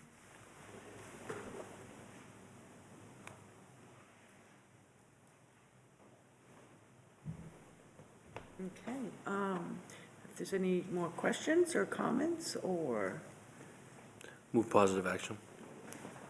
motion by Mr. Hurd to I'll move second that. favorable action, seconded by Mr. Helmuth. With those kind of two- with the provisions we've discussed. Yeah, I think so we can recover those in final votes and comments. Yeah, right. Okay. Mention one more. Mr. DeCoursey? Yeah, just an additional question. This for Attorney Cunningham, just on the quorum requirements. I see the use of the word current before voting members, and we had this discussion previously. That's right. Will that bring us any potential difficulty with the Attorney General as opposed to, with 9 members, you need 5 for a quorum, but just to, I think, based on what you told us previously, maybe the word current should come out. Attorney Cunningham? Madam Chair, thank you. Very good suggestion, Mr. DeCoursey. I think it should. Okay. Could I make one comment, Madam Chair? Yes, briefly. Just that the reason it was there as current voting members was because one of the members, the tree warden, is not a voting member. That's why we said it. That's it. Okay, yeah, we're just concerned about voting members. It Understand. identifies 9 voting members, so just to be clear that 5 is your quorum. Sure, understand. Okay. With that, no further questions and comments. A motion for favorable action by Mr. Hurd with those 2, possibly 3, Mr. Corsi's comments and final votes and comments. Seconded by Mr. Helmuth. All those in favor say aye. Aye. Those opposed? Unanimous vote. Thank you so much. Thank you. Thanks for the time tonight. We will now go to Article 22, bylaw amendment, use of areas under control of Park Department. I see you, Elaine. If you could say your name and address for the record. Yes, Elaine Crowder, 2 Glenbrook Lane, Arlington, Precinct 19. I'm doing a fairly simple bylaw amendment to strengthen park protections and fines. And next slide. What's the reason? It's because there are certain unauthorized building projects that are showing up in the parks, the most egregious of which is this large hole, which is about 5 by 5 by 3, that showed up in Hills Hill. It's a dangerous hole. It can't be filled in according to consultation with DPW because they can't find enough soil to fill it in. It's been distributed around the park. Next slide. There's also things like fields have been driven on by cars, and treasure hunters with metal detectors are digging up their treasure in soccer fields. So what kind of fine do we have for, or consequences do we have for this? Next slide. $20. That big hole is a $20 fine. So I took a look at the Protection of Parks bylaw, which is Section 2 of Title 4, Article 1. Next slide, and next slide. And saw in the language that it had nice description of the kinds of things that were going to damage the park. and descriptions of the elements in a park that are worth protecting. As I read that, however, it seemed to not completely reflect what we have in our parks today. Next slide. Instead, it conjured up a little bit of sort of the city park. We've got roads and walks and lawns. Next slide.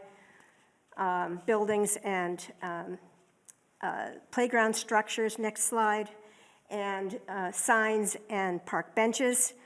Next slide, with landscaping that looks very much like a park, but doesn't necessarily reflect everything we have in our parks. Next slide. So what is left out? Next slide. Well, importantly, the courts and fields are left out. And these are expensive surfaces that need to be both maintained and restored periodically. So very worth protecting. Next slide. And naturalized areas. We have 2 naturalized parks that have wooded habitat.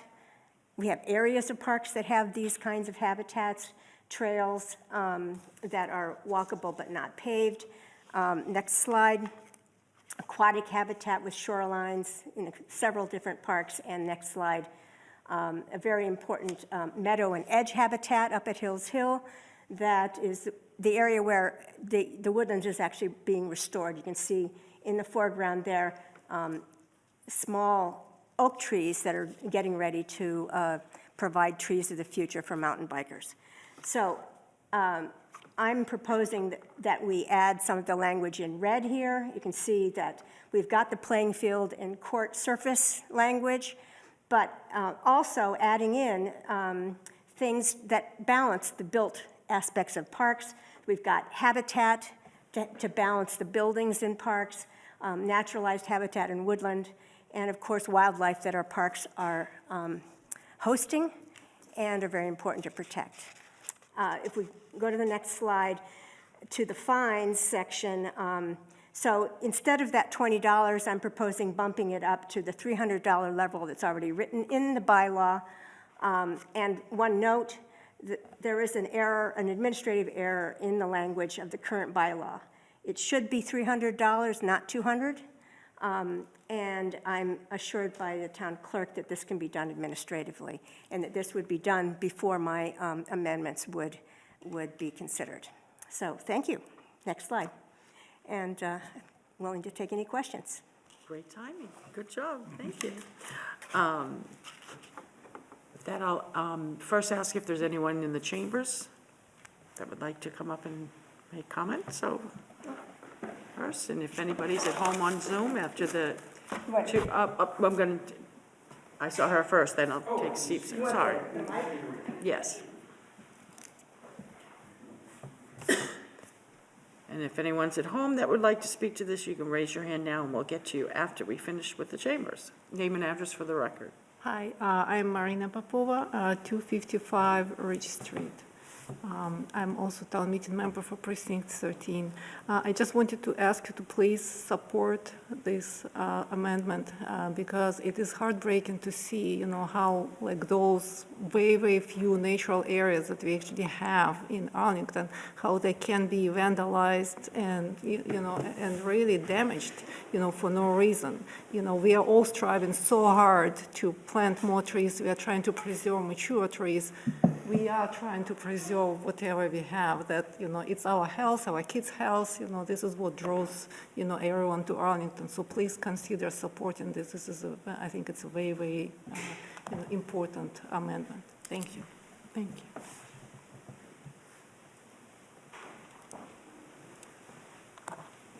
Again, name and address for the record. Sorry. Just quickly, Madam Chair, Steve Moore, Piedmont Street. I was wondering that, just as raised earlier, the question in one of the other article considerations, putting fines of a fixed amount in a bylaw might not be the right way to go. I would think that maybe it would be up to perhaps the Board of Selectmen or some other cognizant board about fines rather than have it be fixed in a bylaw here. Just wanted to raise that thought. Thank you. Just want to double check anybody else in the chambers. I'll turn to Ms. Marr, if anyone joining us by Zoom. Seeing no hands raised. Seeing no hands. Attorney Cunningham? Thank you, Madam Chair. I just wanted to note that the Scrivener's error in section 11 that Ms. Crowder located has already been fixed by our diligent town clerk, so it's already fixed. Town Manager, Mr. Feeney? Thank you, Madam Chair. I was going to be opportunistic here and ask that the board consider, in addition to the text as written here, and potentially consider including after where it says, or is proposed to say, playing field or court surface, which I appreciate, inserting a comma, then adding playground surface in another comma.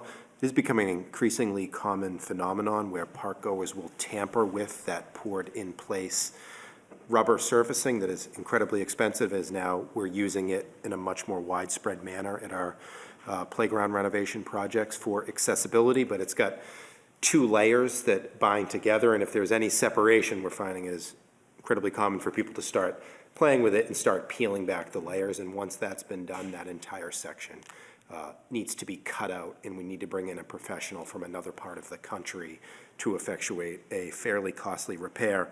So I just saw the door open here, and we were including our playing field and court surfaces that we may also want to include our playground surfacing as well, as it is now the most expensive portion of our playground renovation projects. Thank you.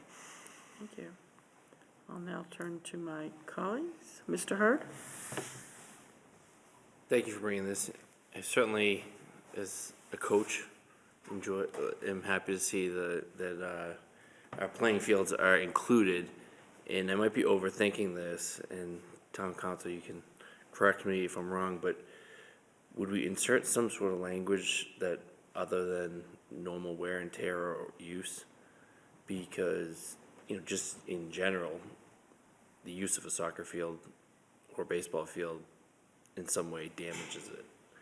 And I don't think anyone is gonna report to the town that there's a baseball game at the baseball field, but just in an abundance of caution, as I sit here and say, part of this is damage to grass and on our fields, and, if you go to the Dallin Fields after soccer season, there's not a whole lot of grass left, and as it would be expected. So, again, might be overthinking this, but I don't know if it's prudent to add some sort of language that, just sort of a caveat for that, intentional damage to the playing fields. And so then the fines, with the language is up to $300, is the intention that it would be $300 per occurrence, or there's some sort of discretion by the enforcement authority to come up with an appropriate fine based on the level of damage that they're seeing? And I'm not sure whether it's the town manager might be able to answer that. Okay, so do we need normal wear and tear language? And then the fine question, should I start with Attorney Cunningham? That's fine with me, Madam Chair. Maybe I can address both, but, the first suggestion that normal wear and tear be excluded could certainly be added just to make sure that's clarified. I think that's a good suggestion by Mr. Hurd. I don't think that would normal. If that's what you said, is that what you said? Okay. Normal use of the fields would not constitute an offense, in my opinion, but I think Mr. Hurd, as counsel, to be more clear on that is never a bad thing. On the second issue on the offense, it's the language is, I believe it's each offense can result in a $300 fine. So it really depends on the facts of a particular case and whether something might constitute multiple offenses. But I don't think there's leeway in there to charge a fine based on the type of offense. It really would depend on whether you consider individual damages to be multiple offenses or one offense. Yeah. So I guess where I'm going with that is, well, I get the idea. I think going from $20 to $300 might be a little extreme. It seems high, like a big jump for me. So I'll leave it at that. Not more than 3, does that give discretion? Yeah. Mr. Helmut? Thank you. Do we know what the Park Department and Park and Recreation Commission's view of this proposal is? Attorney Cunningham or Mr. Feeney? I believe that Director Natasha Wade was considered on this and. Yes. And I spoke with her, and she's supportive of it. Said she would be bringing it to the Park and Rec Commission. I've not been informed that that has been scheduled. Attorney Cunningham? I guess in response to Mr. Hurd's previous point about the amount of the fine, the language says not more than $300. Yeah, So up to. So this is not more, but that could be something where there would be discretion.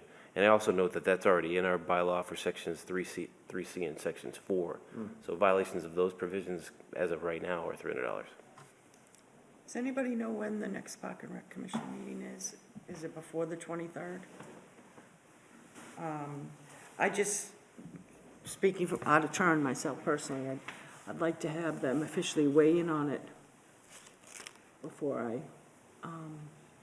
because they may have some changes and some thoughts and some clarifications or amendments to it. So, Attorney Cunningham? Madam Chair, that's certainly a good idea, and I think one opportunity with additional time would be to confirm that they've had that opportunity. They may have had that opportunity. I'm not sure. I'd want to confirm that with Director Wade, but Tomorrow. it's tomorrow. It is tomorrow. I guess I would ask my colleagues' indulgence to perhaps have a motion to table until March 23rd. So moved. Moved by Mrs. Morgan. Is there a second? I'll second that, and I just want to clarify, Madam Chair, I just saw that there was a notice meeting. I have not had a chance to see if that's on the agenda for tomorrow, so hope so. Yeah. And it sounds like Dr. Crowder maybe spoke with them, so that might be in motion. Okay, so, any further questions or comments? I didn't mean to cut, Mr. Hurd? I would just say, feel free to come back on Zoom if we're making you come back another meeting. No, I just don't want to, just respecting every board, as we all do, and you do also. I don't want them to say, the board took a vote, and, you kind of jump to the head of the train, and they get the first-class seats, and we're back in the, but anyways. So a motion to postpone by Mrs. Morgan, seconded by Mr. Helmuth to March 23rd, 2026. All those in favor say aye. Aye. All those opposed, unanimous vote. So that means our 13-night warrant article is now 15 warrant article night. We also have postponed Attorney DPW Director Rademacher's lead pipe warrant article. Okay, and with that, we will go to Article 23, Bylaw Amendment, Tree Preservation and Protection. We have one or both proponents here.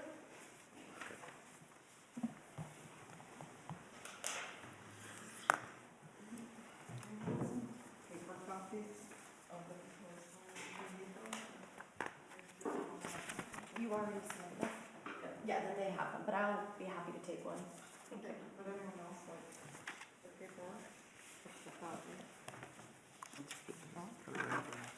Well, no, if you want to give them, and Ashley, it's up to you. You have extra copies there? Yeah. Are they different than what we have? Oh, no, we do have that, okay. Well, you don't have our commentary, so if you would like that too, we have that. We don't have that? Okay, you can pass it. You know what, leave it with Mr. DeCoursey, whatever's easier for you.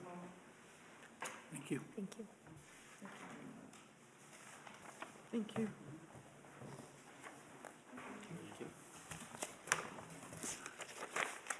And if you could just name and address for the record. Sure. I'm Jenny Cutraro, 15 Stowcroft Road. I'm town meeting member of Precinct 11. Robin Bergman, 320 Park Avenue, town meeting member in Precinct 12.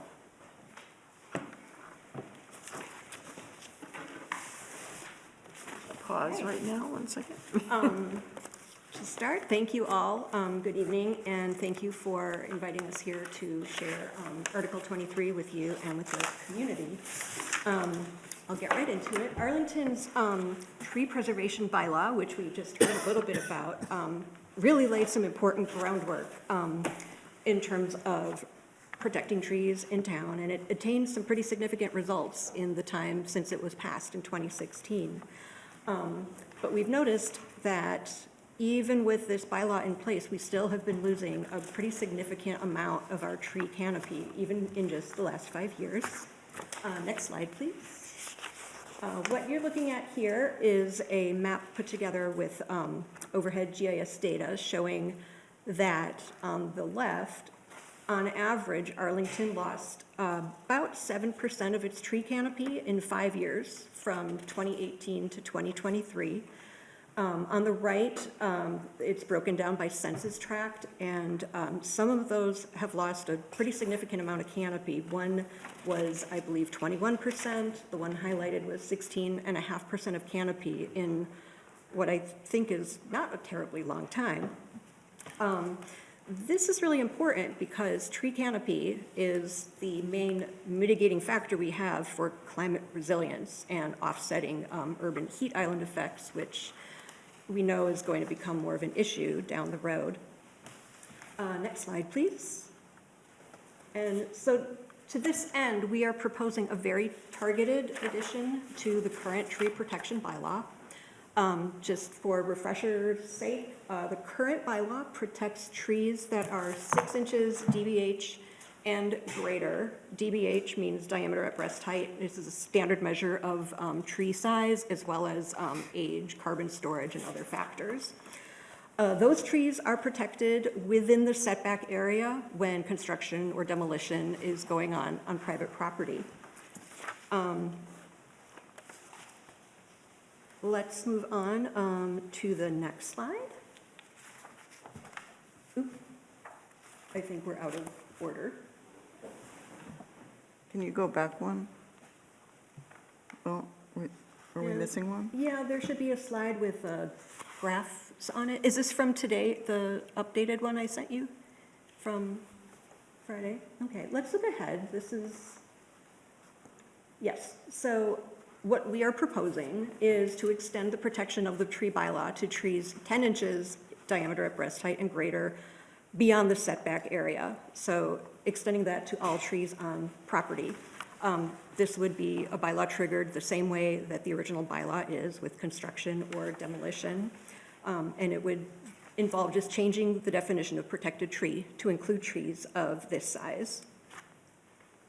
Next slide, please.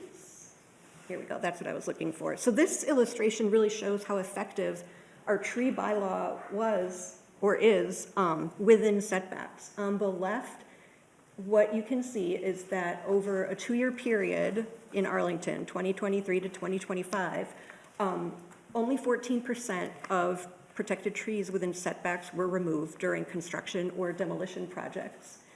On the right, you can see that it's just the opposite. Unprotected trees, those beyond the setback area, we lost a pretty significant amount of those. We started with 143 over a number of properties, and we're left with 30 remaining. So what we're looking to do is protect more of that tree canopy. Next slide, please. And next slide, I think we're a little out of order here. I think that brings us up to you and the You're at slide- 4 minutes, so. Okay. Uh-oh.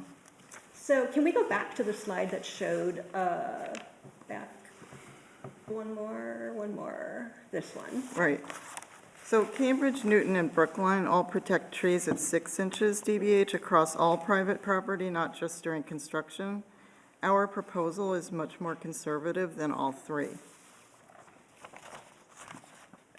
Where should we go from here? Should we just go to the end? Because Let's the move slides are out of, ahead. Yeah. the slides are out of, I think this is the old one. So we can speak here quickly about Yeah, the probability of dangerous heat exposure on summer days is up to 5 times greater in areas with no canopy cover.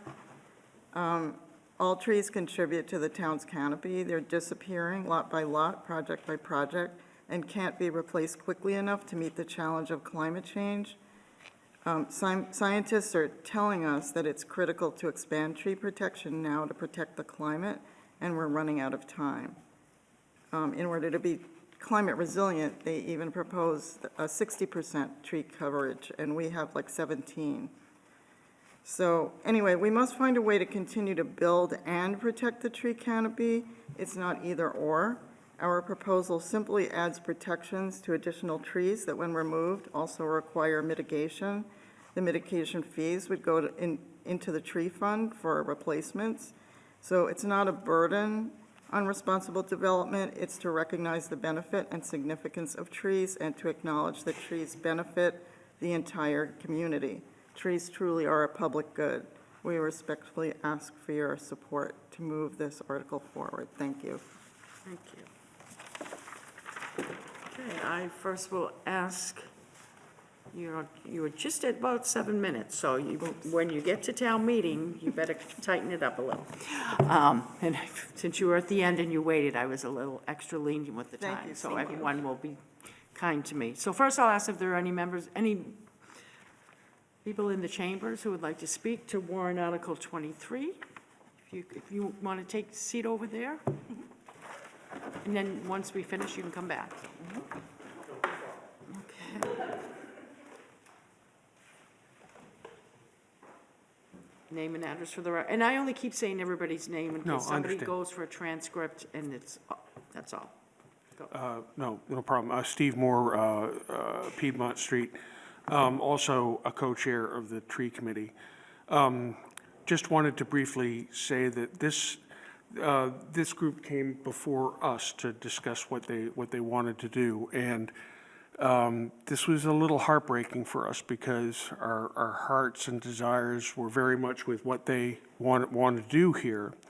Over the previous year, we had been focusing on updates that we might want to propose to the bylaw, the Article 16 bylaw tree preservation rules. And this was one of the things that we went over in some detail, was doing something similar to what this group is proposing. We were looking at a number of things. This was one of them. And after back and forth and thinking about what we wanted to do in a comprehensive way, we decided at the time to take no action on proposing changes to the tree bylaw for this round of town meeting, in favor of perhaps pursuing that at the next town meeting next year as we gather some more data. The data that they've created is quite useful, and we were pleased with their presentation. However, we did not want to move forward at this time with what they were suggesting in terms of the effect and impact of this, which is a significant extension of the current preservation bylaw. Thank you, Madam Chair.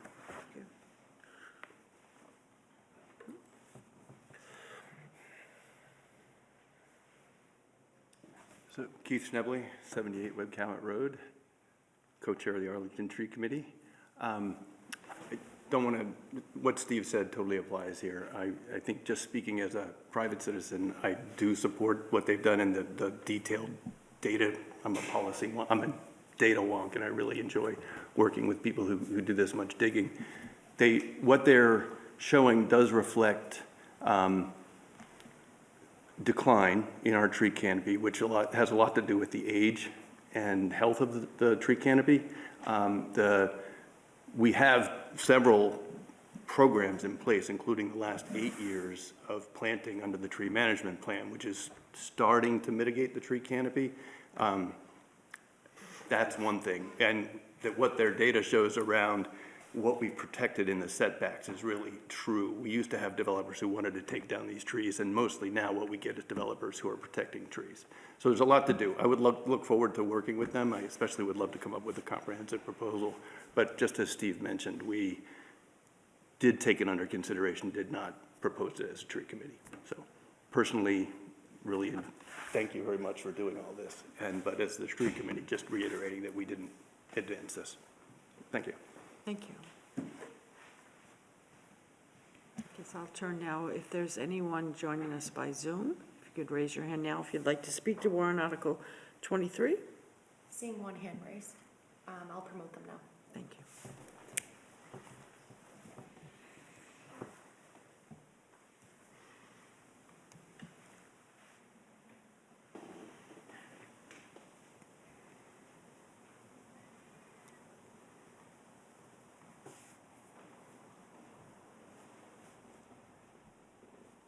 Just want to unmute your mic, Ms. Stamps. Great. Right, this Susan Stamps, again, 39 Grafton Street, also a member of the tree committee. I agree with what my colleagues on the tree committee speak. He said that we would love to be able to do this in Arlington to protect every tree on the property of a certain size. That is something we spent a lot of time considering in the last year, including checking in with the tree warden, how he would feel about it, because after all, he is the person who has the most to do with the tree bylaw.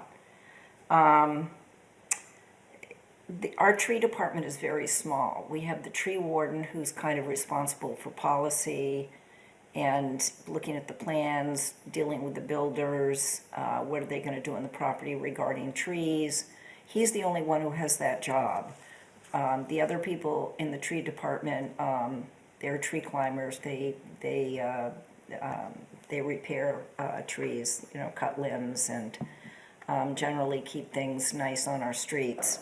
And then you have the building department, which cooperates with the tree warden, and until they get the tree permit to remove trees in the project, they can't get their building permit. So, but it's a very small operation, and I think after considerable discussions of what our resources are in Arlington right now, that to open up tree protection to the entire property would create so much more work for the tree department that we would have to put resources in place and have more discussions with the tree warden and the tree department, Mike Rademacher, and there's a lot of people who'd be affected by this, as well as the developers. There's a question as to we don't want to make development uneconomic in Arlington. So there's a fine balance between tree protection and continuing to have a healthy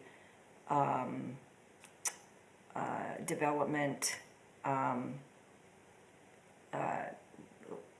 ecosystem in Arlington. So for all those reasons, we felt we really appreciate the spirit behind what these people would like town meeting to vote for, but I think our feeling is that we're not quite ready to do that, and it needs discussion with the developers and the tree department and various stakeholders. So I can't speak for the tree committee because we never took a vote on it.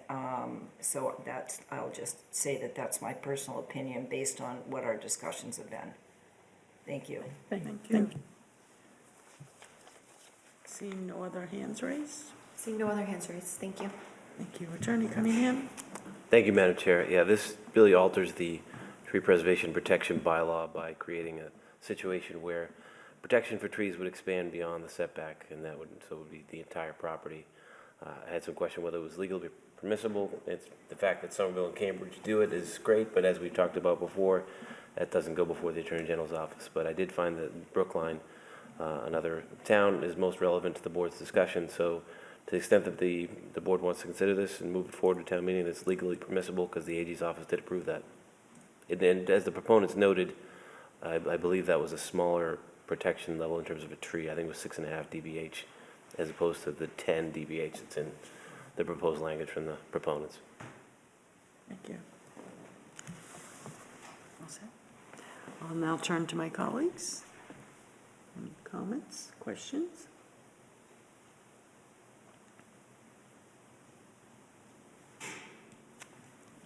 Attorney DeCoursey?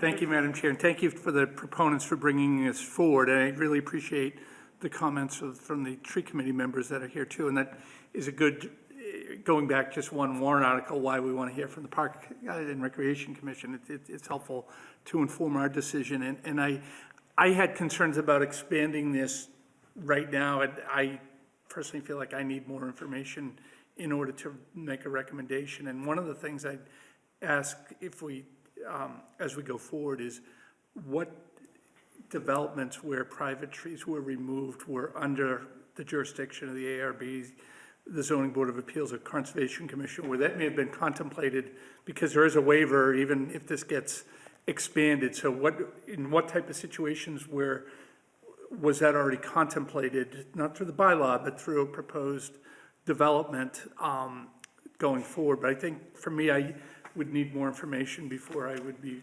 prepared to make a vote for favorable action. So on that basis, I'm going to move no action, but with thanks to the proponents for all the work at this time. Thank you. Second. Seconded by Mr. Hurd. Mr. Helmuth? Yeah, I'll support the motion, but I think for the right reasons. I think this is a really important discussion to have. I'm intrigued by it. I am aware that with Brookline, that as a town with more resources than we have in terms of personnel and staffing, and I think some of the comments we heard tonight are worth studying to make sure that we really we understand what the administrative burden would be and some of the other consequences. And I think Mr. DeCourcy's comments are right on too, that these are things we just need to learn before we were to take the step. I would be personally grateful if the tree committee had time amongst all its other activities to continue studying this and take a comprehensive look at what's happened in Brookline after this, give us some more detailed advice, give town meeting some more detailed advice under hopefully your shiny new charter to do that.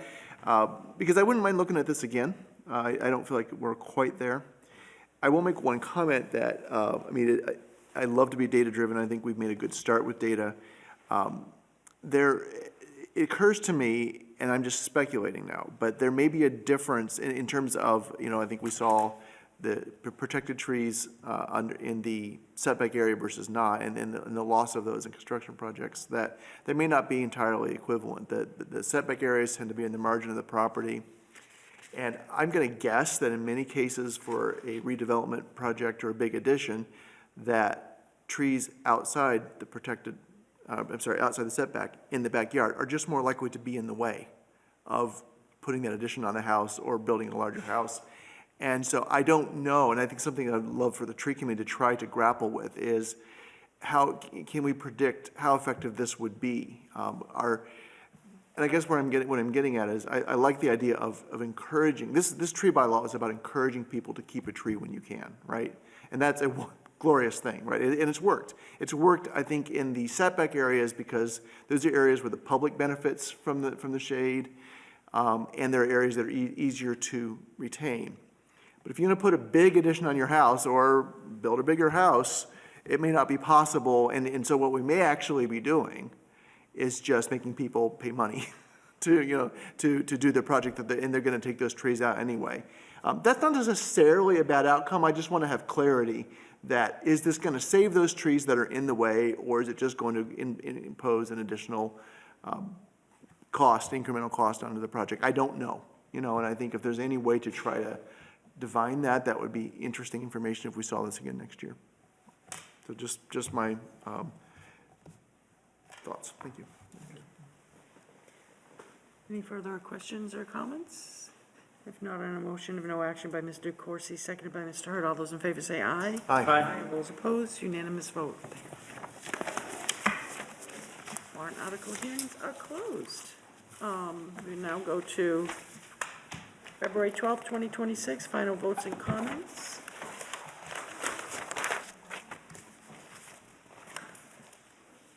I don't know, maybe if we can go through each one, if some are ready, or with Mr. DeCourcy? Yeah, thank you, Madam Chair. We had moved receipt of the first ones on February 12th, and I was going to move receipt on the comments from March 2nd, and I know we don't want to have this all come down to March 30th. I did have some discussions with Attorney Cunningham, and I think we're in a much better place in terms of what's here. There's some things I want to share with him and talk to him. We're going to do that later this week, and I'm very comfortable that both of these will be available for final votes at our next meeting, but they're not quite ready yet. Okay. So on final votes and comments, number 11 and 12, if we can do them together, a motion to table? Sure, so moved. Second. DeCourcy, seconded by Mr. Helmuth. I'm just trying to think in my head. I've already taxed this board with 4 or 5 extra meetings, which were all beyond my control. They weren't anything, and I don't know. I guess what I'll do is, I don't know if people want to say tonight, if they think I don't want to overload everybody, but I think maybe we can still get everything done on March 23rd, unless somebody thinks I should throw the 16th on. So do we have a meeting on the 30th? Yes. Yes, but get ready. We do have a meeting on the 30th, so if there's anything, that needed to be held over. We have a new member. But we yeah. need to start feeding it in, because it's got to go into the report and get to the printer. And my only thing is, I just don't want a big onslaught at the very end, because that's where, with all our due diligence, everything's done right, and that's just myself personally, in my everyday day job, I make a silly mistake, so if we can just start, so. Madam Chair, and not to, I don't think this will be necessary, but by the standards that Mr. Hurd and I observed when we ran meetings a few years ago, we still have about 2.5 hours left of work at 9:30 p.m. Not that we want to go there. Yeah, okay, all right, so no, I don't want anyone to feel like I'm, all right. You know me, I There wouldn't was get that one anything year done. that no one told me that I was supposed to end at 11 when I was the new chair, and we went till 1 in the morning. And so I was like, all right, we should probably wrap up. They used to go to 1:30, trust me, when I first got on. Okay, so on a motion to table final votes and comments on number 11 and number 12 by Mr. DeCoursey, seconded by Mr. Helmuth. No further questions and comments. All those in favor say aye. Aye. Those opposed, unanimous vote. We'll now go to new business. Ms. Marr? Thank you, Mrs. Mahan. The only new business I have is that I spoke with Ms. Roman, who is more than willing, which is great, to take pictures of the select board before their next meeting. We're looking at starting pictures 6:30, 6:45, right before the meeting. This would allow her to have enough time to print the picture of the board in this year's annual report. I'll be sending out a reminder email if everybody's able to attend, but I know it's Mrs. Morgan's last meeting, so Don't say that. in order to be able to get her in the picture for the annual report, March 23rd, as right now, is the tentative date for select board pictures, which we haven't done in a while, so wear your dress blues. Picture day. So let's say 6:45. 6:45, I'll send So- out a reminder to the board. Hopefully by 7 we'll all be here, but I think 6:30 is a little too early. Well, so. we can just do what they do for sports now. There are no team pictures. They take all the individual pictures and they just Photoshop them together. AI will put them together. Will they be able to choose a laser background? I always I'll loved that ask one. Joan what the background is. I know it's gonna be in the Lions hearing room, but maybe you'll be able to pick your background, yes. You mean the hearing room? Okay, no. So that's all, thank you. And Attorney Cunningham? No new business, thank you, Madam Chair. Now returning savior, Mr. Feeney, No new business, thank you, Chair, Madam Chair. Mr. DeCoursey. No new business. At your second to last meeting, Mrs. Morgan. No new business. Mr. Hurd. I'll just say congratulations to the Arlington boys team for a hard-fought battle. They came down from 2-0, didn't end in the way they wanted, but they fought to the end, and I was standing right there. It was a goal, so. But What sport could you be talking about, Mr. it's always next You year. didn't specify. It's the Why? food. There are other sports? No. Well, I mean, it was just merely a question. No new business. And I already did my new business, so we're gonna, next meeting, March 23rd, and I'll make sure we have an efficient agenda. We should get through just about everything. So with that, I'll take a motion to adjourn by So moved. Mrs. Morgan, seconded by Mr. Hurd. All those in favor say aye. Aye. Opposed, we are adjourned.